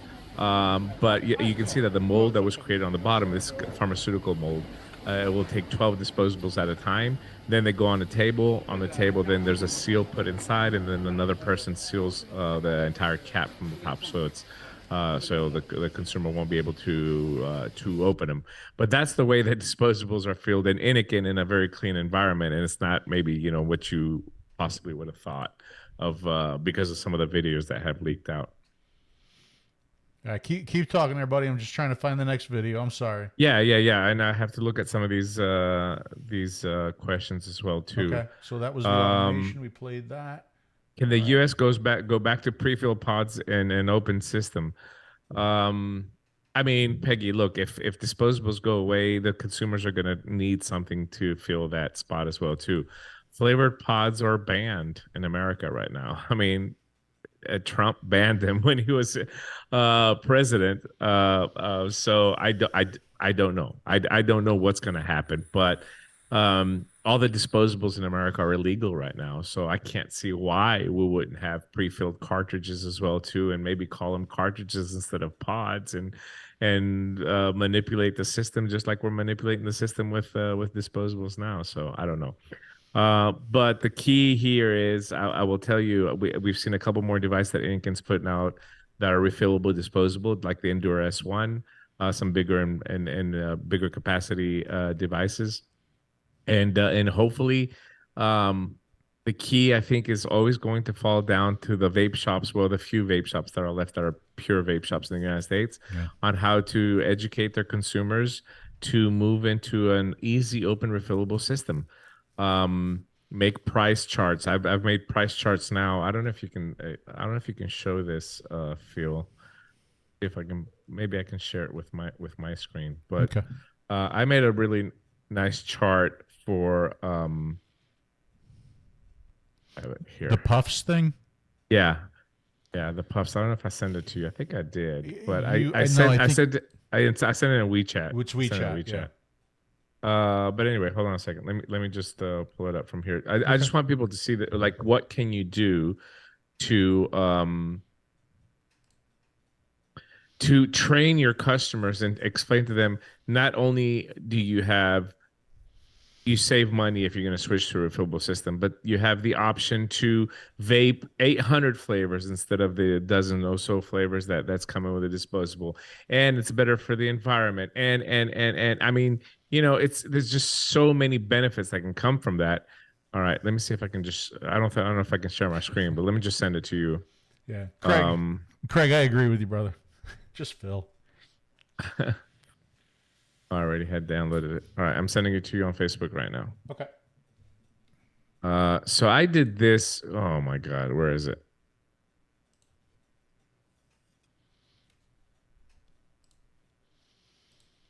What? That's the wrong picture. Anyway, show the next video and I'll bring it up. Okay. Let's go to. We're gonna go to testing. You see a lot of testing always at these factories. A lot of testing going on. And one of the first areas is an area that we showed one of the first times that we went to INNOKIN. It's all these little testing labs, but man, they really cleaned it up. It looks fantastic. Like you can literally eat off the floor. So we're going to see part of that and some of the environmental testing they do in there. And then just like as I was walking around the facility, I recorded more testing happening. And then when we go on the conveyor and we see production happening, you're going to see more testing happening there too. So let's check out some of the testing. A couple stills here at first, and then we'll go to the video. So these are the some of the testing rooms: device, environmental test room. We have the sampling room, the electrical test room. Obviously, you could read these yourself. The leak test room, mechanical, salt spray for those of you who live here in Florida. And you can see it's beautiful. I mean, it's so clean and organized and well done.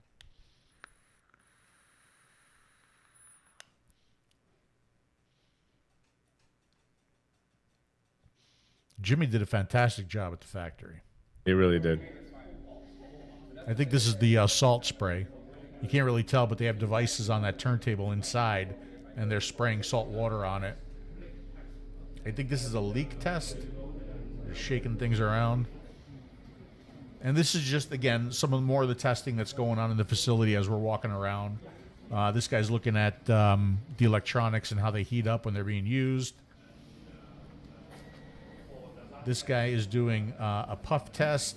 And I love the way he grabs his vape and he vapes. Watch this. Yeah, he's a vapor. Good man. Probably testing charging here and batteries.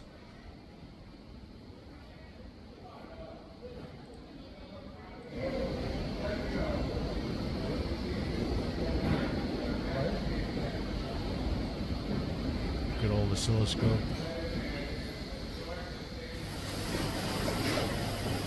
This guy looks inside every single coil. That's his job. Make sure that the mesh coil is sitting right.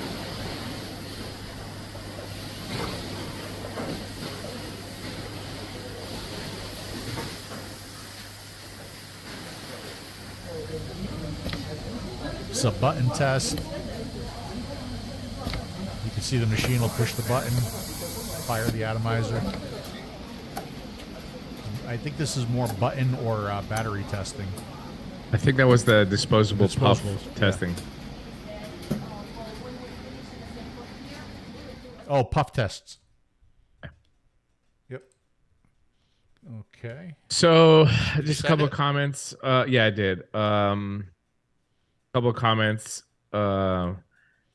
Make disposables better with screens and USB chargers. I mean, there's already screens out there. Yeah, just throw a battery away, throw a nicotine tank, and now throw a screen away as well too. I don't think that's the solution. I think the solution is to have really good disposables on the market for those that want to use them. I'm not against banning everything, but I'm also a firm believer in trying to educate the consumers that there's other stuff out there as well too, and they're not going to get that in the C-store. That's the problem. And the C-store is only going to have these convenient, easy to sell products.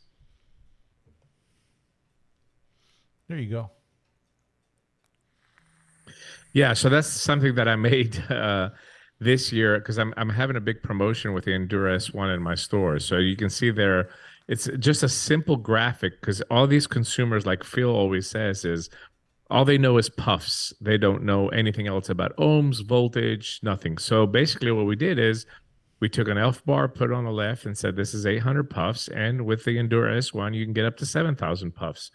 That's it. So that hopefully will intrigue him and ask, well, how are you getting 7,000 puffs from that? You can tell him, well, you're going to get this Endura S1 and you're going to get a 30 ml bottle and you're able to refill it 15 times and you're going to get up to that puff counter. And guess what? You're going to pay the price of 2 disposables to have this setup done for you. So that's the stuff that I'm trying to do now. In September, I'm starting a huge promotion when the R2 comes out, which is another device that INNOKIN's making. That has a little bit more capacity and it's a little bit a bigger battery and a screen, but it's also disposable as well too. So that's the stuff that I always encourage. Also, price per meal. That's going to be part of my September campaign. Is what does it cost you per meal of liquid when you're buying a disposable versus what it costs you per meal when you're buying a bottle of liquid. And I think those numbers, puffs and price, is that consumer. I think those two numbers, the puffs, if you combine it with the price as well too, is something that's going to catch maybe their eye and try an open vapor system. Okay, yeah, the vocabulary of vaping is changing. This is something that I've been saying for a while, and we need to move away from it. And I think any forward-looking vaping companies are going to realize this. They're going to start changing user interfaces. to get those people who are on disposables or who are on very, very simple refillable devices to get them into a device like this and not be faced with a screen that they see and they're like, what's a watt and what's a ohm and what's voltage? Like they don't understand this, guys. And we need to accept that and make things different for them. Yeah. Right? A question from Rob brings up a question. When you guys had meetings, was the room filled with smoke by the end of the meetings? Nobody smokes inside in the factory. Actually, we did smell smoke in the stairway of the building. I think that's where they go and smoke when it's cold, but everybody goes outside to smoke. George does not smoke. James does not smoke either. They both are full-time vapors. And in none of the meetings, we didn't see anybody using a cigarette in any of our meetings. Now, was there vapor? Yeah, but it's not like it used to be as well, too. Even the vapor, because everybody's using smaller devices, so you're not going to get these vapor-filled rooms. Yeah, that's for sure. All right, so I think we're going to go into the clean room next. And I did a little bit of an edit here. It's got a little bit of music in the background. So we're going to suit up. We're going to robe up. It's always one of my least favorite things in the world to do because has always been the most embarrassing thing for me to do. And we're going to go in. We're going to see now, keep in mind the clean room. There's like two production facilities at INNOKIN. There's a clean room and there's a main production area. The clean room is where they make the coils, right, to keep everything as clean as possible. So we're going to see that. And like I've done in the past, I sent the camera down the conveyor belt, the production conveyor, but I did it a little bit different this time. As I got to every station, as the camera was going down the conveyor, I filmed also what they were doing at that station. So you'll see it all as the camera goes down the conveyor. And this is a little bit of a longer video, Dimitri. So I'm just going to let it play. Okay. And you can take a piss break or something if you want. Let's see. I just got to find All right. it. Thanks, buddy. Yeah, no I drop a deuce. All right, here we go. Yeah, this is always the part that scares me. This part. King size. Okay, king size. King size. Okay, this is the one that I had, king size? Okay. All right, good. Let's try to make sure Dimitri. Good.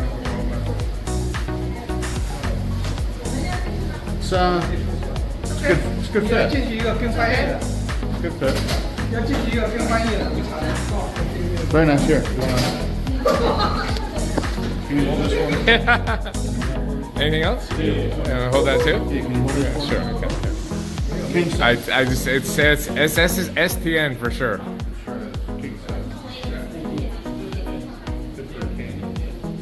Now here we go. Always bad news, right? Oh, that's good. Oh, they might have had this special made. Oh, look at that. It's okay. It's much better than previous ones. Yeah. Yeah. Very bad experiences with these. They Oh, thank you, Jimmy. Taking good care of me. they custom made it for you. They cut down half the trees in Shenzhen to make that one. This one. This is gonna mess my hair up. Oh, good. What's up, doll? Oh, geez. You're like the Flavor Flav of vaping. Oh. That's good. All right.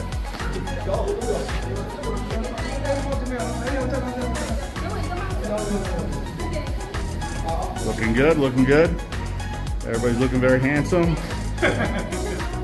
That's good. I like it. I'm gonna go with the ghetto look. You know what? Like that? You look like a Greek train conductor. Like that?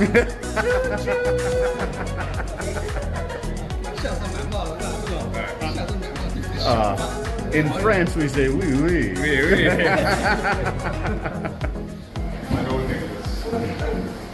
oui. Good. Have fun.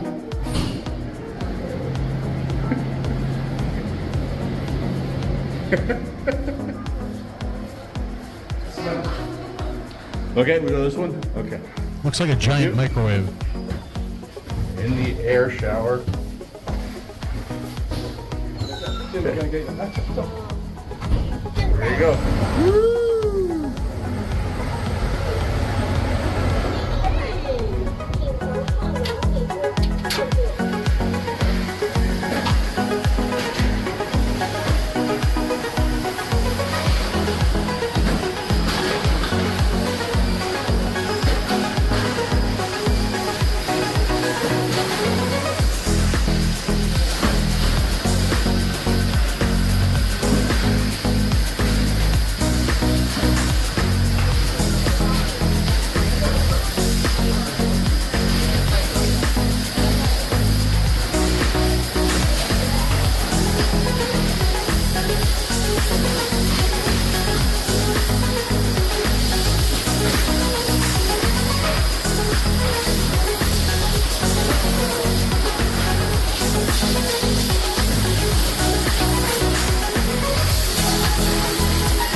lot of recoil, bro.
Yes.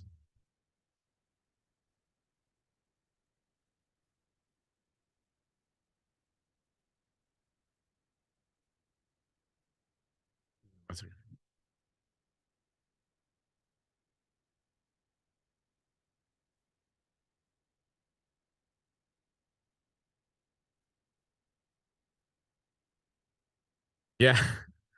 Yeah. Yeah, the cat's outside and hasn't come back yet. That's pissing me off. No, no. Whatever you saw, you saw. Let me answer a couple of questions real quick, because I can answer both of these in the same thing. Neil Pitt says, have you ever thought about doing a temperature control pod system? Try to get people off disposables, but they don't pay attention to juice levels and burn out their coils. And Vapor excess, still waiting for digital airflow control. You're muted, by the way, Phil. No, I know. I'm back on now. Sorry. So, yeah, I mean, Evolve thought about it, and we saw how that went, right? It just makes things more expensive, right? The whole thing about the disposable is that they can get it down to a price that makes sense, and you can put it out in the market. We are seeing a few that are coming out now with screens and liquid level, so maybe that would help them. But doing a temperature control disposable, that we're going to see it. Digital airflow control, well, you know, Evolve attempted it with their pod system. No. I think he's talking about something else. And I was onto this a few years ago, if you remember. First of all, when I came back on, I was very excited to see Dimitri in shorts. I've never seen him in shorts before, like almost never. But as far as the digital air control, I don't think you're talking about necessarily having the voltage or the wattage adjust by the strength of the draw, because yes, Evolve tried that, but I think maybe you might be talking about having the ability to adjust the airflow digitally, right? And that's something that I wanted to do a few years ago, Dimitri, you might remember, and I had another idea along those lines where it was variable. And I still think there's something there, and I really want to do something. Well, let me just say, you're not going to see it. You're just not going to see it. I mean, all my hopes and dreams gone. I'm sorry, and this is one of the reasons why Phil gets mad in China, because, you know, listen, everything can sound very good in an idea and on paper, but ultimately, I will tell you if it's going to be a reality or not, and he just gets mad. But that's just the way it is. In one of your factory videos, you had an item with a special production number. Was the prize ever claimed? No. We had a golden ticket in one of the Chroma A kits, and it just ended up in a warehouse somewhere or some back store in America that doesn't sell MTL shit anymore, and just nobody claimed it, unfortunately. It would be cool to see it, though. It's a very, very nice prize. You know what? Pugs is here. So I'm going to do something for Pugs. Right? Because Ian was very impressed that Pugs is here. Like, dude, Ian, did you see how much I drank that night? I drank a lot too. There's no doubt about it. That's a hazard. We should get hazard pay for that. They should honestly be paying for my liver dialysis. Dialysis isn't something you do with your liver, but anyway. For Pugs, I just want you to know that watermelon peach is the #1 best-selling flavor in the unsalted line. Only two. Only two. But I will tell you, just again, I'm gonna get a little bit sappy, but again, going to the factory and seeing 7 years later bricks and bricks of 𝗧𝗂𝗍 being made, it's touching. I mean, it makes me feel really good, honestly. It really does. I think I would never dreamed that we would have a product on the market 7 years later. Are you kidding me? I just never expected that to be the case. But here we are, and we're releasing a couple new products that takes the 𝗧𝗂𝗍 again here in the next month. So, yeah. Yeah, it really is amazing. This is the packaging area. I turned the mic off for this, or the volume off for this, but there was never an air shower going into the packaging area, and now all of a sudden there is. Right, the packaging area was never looked like this, right, and now all of a sudden it does. So again, yeah. I love the improvements that we're seeing at the INNOKIN. And not only that, but the floor ceilings in the packaging area was just concrete last time that we went. They're all dressed up with the special FRP that does not attract dust anymore. So yeah, definitely a lot of changes, some automated packaging machines in the back as well too. But and just in the last 3 years, Jimmy has done a fantastic job in just making the place cleaner and nicer and more professional. Yeah, and thank you, Ian. All right, you're officially forgiven. But like Dimitri said, it's a great feeling to see what you're about to see right here coming up. Just an overall look at the packaging area. I mean, look at that beautifulness right there. Pure gold.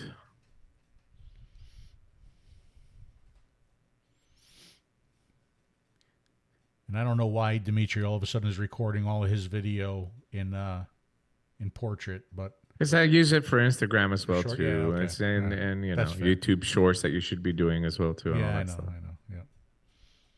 But you can take these videos and put them up on YouTube Shorts as well too, because they're.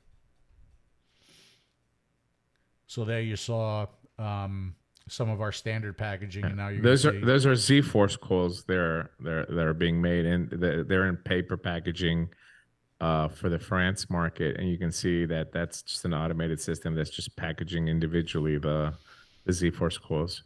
Yeah, the French market that demanded environmentally friendly packaging that now they all use disposables. It's, you know. But anyway, I saw that before, like a mind-numbing task. Yeah, no, I know. Like this guy opens boxes all day. Imagine. But you know what? They're very happy they have jobs.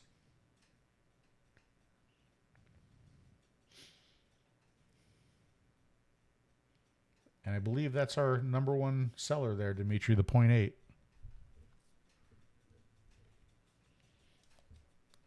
That's exactly what it is. The scratch and sniff authenticity sticker.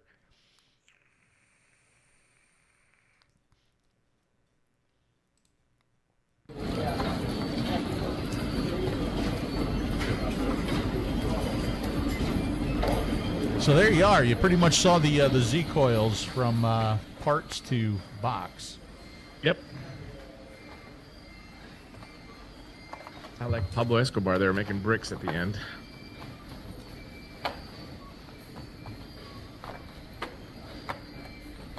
Outside of the Nautilus BVC coil, it is the longest coil running history-wise, right? Yes, no doubt about it. Couple things here too. I noticed, like they do this and they do one more check before they load them up. They weigh them, yeah, right, to make sure that the right number of coils are there. And I don't know if you noticed before too. Every time they, I'm gonna stop this video from playing. Every time when they check the resistance of every coil, I don't know if you noticed that, but they also check the air resistance through the coil, right? To make sure that the proper amount of cotton is in there. That's one of the ways you can test that the proper amount of cotton is in there. Yeah. Cotton is a tough thing. Cotton is a really, really tough thing because even if you do have a machine putting that cotton in there, yeah, that eliminates some of the variables that a human could have when they're doing it. But man, you get like the least little bit of a problem from the supplier it could ruin a whole batch of coils. It could be the density of the cotton. It could be the batch. It could be like anything. That density, you think about that cotton density has to be exactly the same to get the exact same experience, coil to coil to coil to coil. It's a challenging thing to do. A couple of questions. First, statement. According to Bing Chat Artificial Intelligence, watermelon peach is indeed the #1 best-selling flavor in the unsalted line. I know. I checked that. It's Bing amazing. says that's true. How much are Nikki says? How much are them factory workers get an hour or a day for that tedious work? They actually changed the law now. I think they're approaching $430 a month. Plus they get room and board, so they get a meal and they get somewhere to stay for free as well too. Which, if I'm not mistaken, in 2014 they were getting paid $270 a month when we first went to the Aspire factory and we asked. So it's almost double what they were making 10 years ago right now. So it might not sound like it's a lot of money to you, but you know things in China are very cheap. So for these people that work at these factories, usually they come from villages where they don't have anything. So they take a lot of that money and they send it back home. And as far as Pug says, there's banter and savage on the shop floor. No, nobody talks to each other in the factory. There's no talking at all. Actually, it's kind of eerie quiet, actually. Yeah, I've never heard anybody talk unless there's an issue on the line. They'll call one of the quality people over to like stop the line and and do something there. But I don't have much video left, and we're at the 2-hour mark. One thing that I wanted to show was this, and there's one thing that I had wished that I had recorded or at least gotten photos of. Whenever we went to the malls and a lot of the vehicles there, the adoption of electric vehicles in China is like much greater than in the United States. A lot. Yeah, like I was surprised. First of all, you saw the number of scooters, right? Not a single gas power scooter did I see the entire time that I was there or here, right? Or here. But the number of electric car companies that you have never heard of is unbelievable. Of course, they have Tesla there, but they have like there was one mall, they must have had at least 6 stores or shops or whatever you want to call them with 6 different electric cars that I've never seen before. Right? Would you agree with that?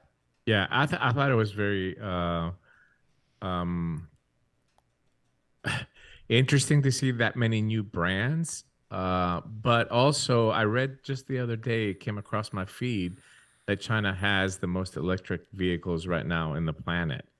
So I mean, look, a lot of them are knockoffs. Like you see some of these models that look like Fiats, they look like Porsches, they look like Lamborghinis.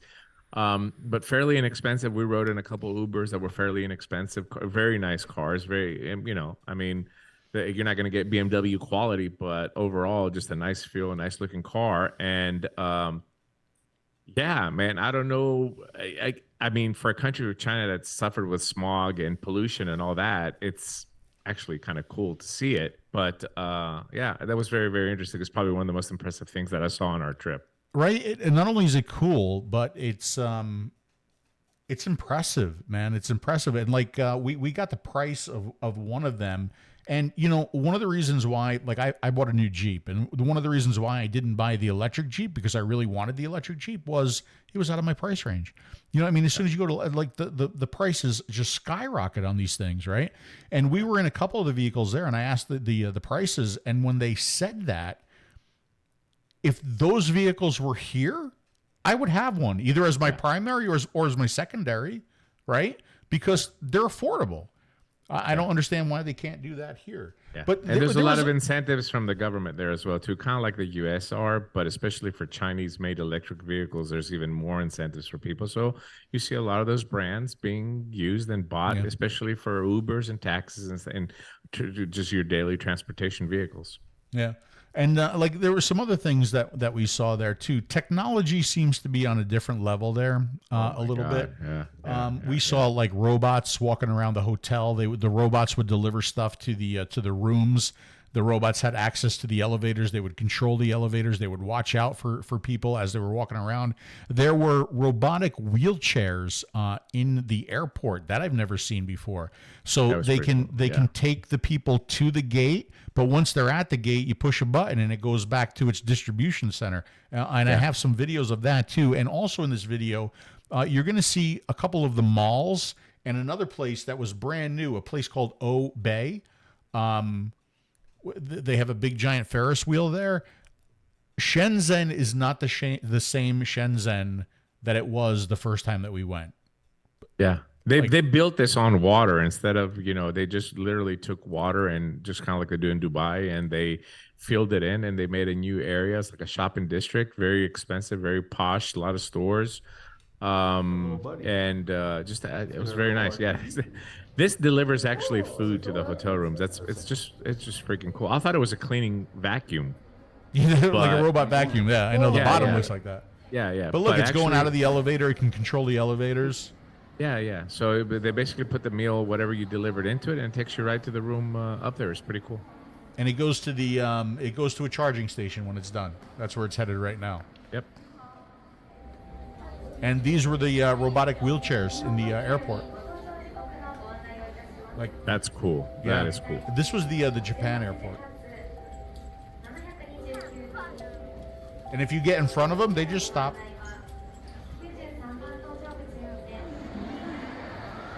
This is one of the malls in Shenzhen. I mean, equal to, if not better, than some of the malls that we have in the United States. Oh, yeah. And spotless clean. This is 𝗷𝗍𝗍. Beautiful. Like a walking path there.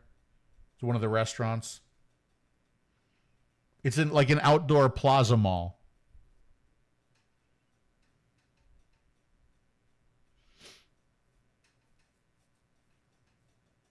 And of course, Skechers. There was Skechers there too. Neat stuff. And like when you think of China, I don't think you necessarily think this, right? Yeah. And of course, Taco Bell. A lot of Taco Bells, a lot of 7-Elevens, a lot of Kentucky Fried Chickens. MC. What was I going to say? My mind stopped just now. It's okay. It's late for you, brother. It's okay. I'm tired.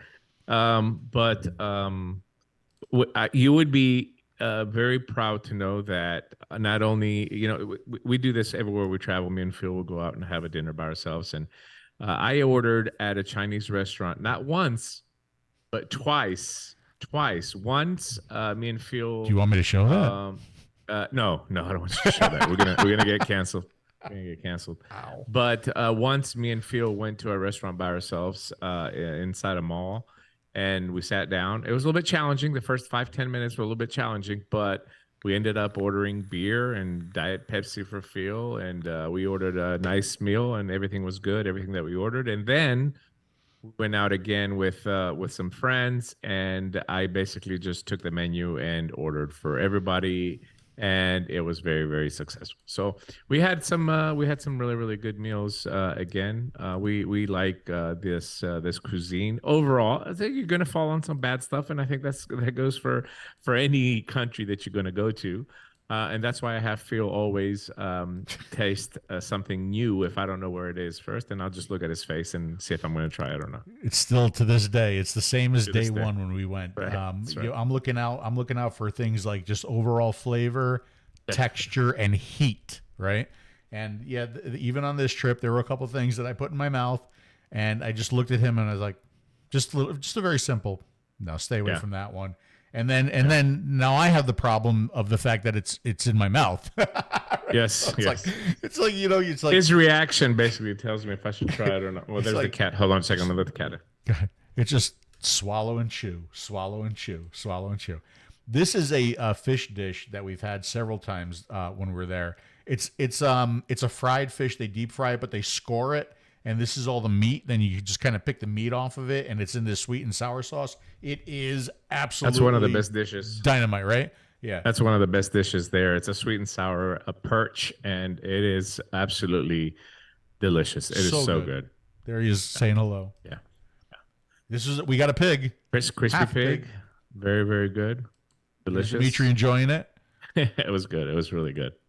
That was a little dessert. Look how cute he is. Yeah, mango ice cream and some cream sauce with mango on it. It was good. It was really good. A little clip section in the back there. This was a typical lunch. That's our lunch right there. Noodles, dumplings, whatever that day they decided to order for us. That's what we ate. Yep. And this would be we're having this in the office, in George's office. Mm-hmm. This is how all the menus look. Very, very big pictures. Yeah. You kind of pick and point. Thank God. Yeah, right. we wouldn't need anything if it was anything. Dimitri didn't like these. I love these. These were fish balls. I didn't like them. Not like the actual balls of fish. I would imagine those would be smaller. This is like something. Yeah. This is a tofu dish. Always rice. Some kind of shrimp. Always these greens too. I love those greens. I love them. They are good. And then, there's two different kinds of restaurants. A lot of them are private rooms. This is a private dinner that we had with the French team. A lot of these private rooms will have their own bathroom too. Kind of neat. Yeah, so good stuff. Good stuff. Yeah, man. It was good. It was very, very interesting, and I enjoyed it. And we might have to go back soon. I definitely have to go to Indonesia sometime in November. So since I'm going to be in Indonesia, maybe it would be good we go back for the January launch of the product. So we'll see. We'll see what happens. Maybe. But yeah, that was the duck. That duck was delicious. I mean, the skin of the duck is just it's unbelievably good. By the way, the stuff that this guy pours on that duck right there, the stuff that he's holding. Yeah. Like I drank a bottle of that. I think it was the first year. I drank so much of that. I can't even smell it now. It'll make me sick. We gave it to one of the French guys that was there to try, and would he looked like he could put down some liquor, and he almost puked. It wasn't He good. did, and he made me do a shot of it. And did you notice what I did when I did the shot? Yeah. I held my nose. Yeah. I held my nose because I can't smell. How many sex bots did Phil destroy, though? That's the real question there from Steam Pugs. None, Pugs, but I have been looking for the sex toy district in China. I know there's one. I really, because they're all made there, right? Yeah. I would love to see that. What's your favorite food while you were there? And through all of our trips, we've had some dishes that we've encountered that have become our favorite. Crispy pig is definitely on the top list. Unfortunately or fortunately, it's a traditional dish that they usually make when people get married, so it's not available in a lot of restaurants. Like George and James has to call the restaurant ahead of time to see if they can serve it for us to have it. That fish, the sweet and sour fish, is really, really good. Anything that has to do with seafood is just good in China. They prepare seafood very flavorful. So yeah, I mean, I can't pick like one item. I will say that 90% of the stuff that we have is really good, and I'll say 30% of the stuff that we have is really in the top list.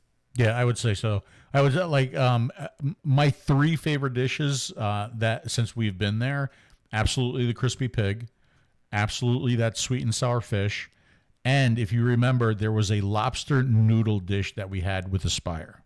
I remember that. That lobster pasta was definitely in my top 5. Yep. TP China, is that a thing? There's no more shows in China. There's going to be no more expos in China. It's done. Yep. It's over with. And like I see Fawn is saying like, fried rat or like bat or anything. We've never had anything weird like that. I mean, all right, we had ox throat. That wasn't, that. That was a little bit weird. Yeah, that was a little bit weird. It wasn't horrible. It's just like the texture wasn't that good, and it didn't have no flavor. But it's not like we ever ate dog or cat or rat or bat or anything that rhymes with those things. Yeah. Well, I mean, not in food at least. So anyway, so that pretty much that's the China trip, man. That's what we did this time, and we hope you enjoyed it. Yeah. And you got like an inside look of the process of us making products. I don't think at this point anybody can deny that we're involved in very heavily into the design and engineering and the final product of the stuff that has come out from INNOKIN. And it was good going back. It was good spending time with Tao. We haven't seen him in a while. George and James, of course. James is a big car guy, so we have a lot of things in common. And I think for us being away for 3 years, we've renewed our contract twice now, which again to me is completely mind-boggling and crazy. But the last contract that we renewed, we didn't see face to face, so we're a little bit worried on how the response would be from and how the reception would be. But I would say it was probably one of the most warm receptions that we've had from everybody. We always worry about the engineers because the engineers don't talk English, right? None of the engineers right now. Our project manager left last year, so all the engineers that are there now, none of them speak English. So we have a guy that translates for us. And we always feel like, when they bring something to us and we try it and we tell them that this is wrong, you need to fix it, we always feel like they're mad at us because, they're engineers and it's the Chinese culture. And we always and every time they leave the room, I tell Phil, I was like, oh, this guy fucking absolutely hates our guts. He's probably like, look at these fucking American, entitled pigs in here. But we were told from a very good source that the engineers actually appreciate us being there and being able to give them real-time feedback on the product so they can make the products better and more successful for INNOKIN. So that was good to hear. Yeah, I still think they hate us though a lot. Yeah, I still do. I still think that, yeah. Yeah. But you know what? They're good. They're smart. They it's but like we've always said is they don't vape, right? They don't vape, so they don't understand the why a mouth to lung needs to be a certain way, why the coil needs to be a certain distance from the airflow. Like, they don't understand that, and we have to explain it. So so that's it. I think we're gonna end this.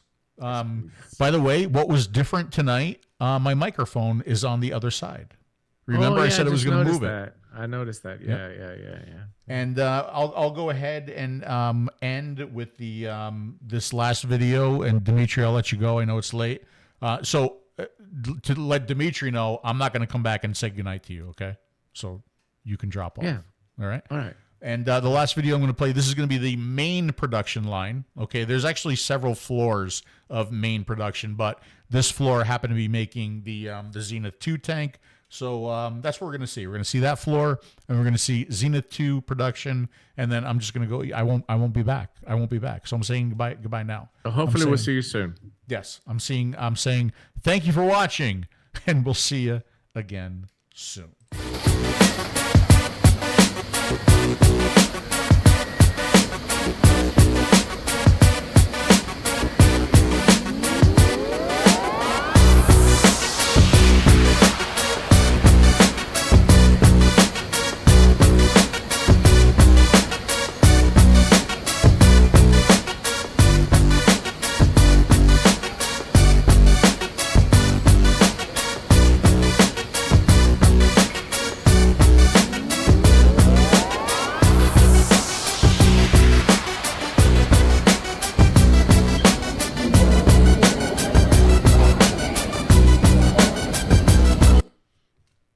I lied. That's a little bit of Z80 production too. Then we're going to go to the Zenith 2. You're still here, D.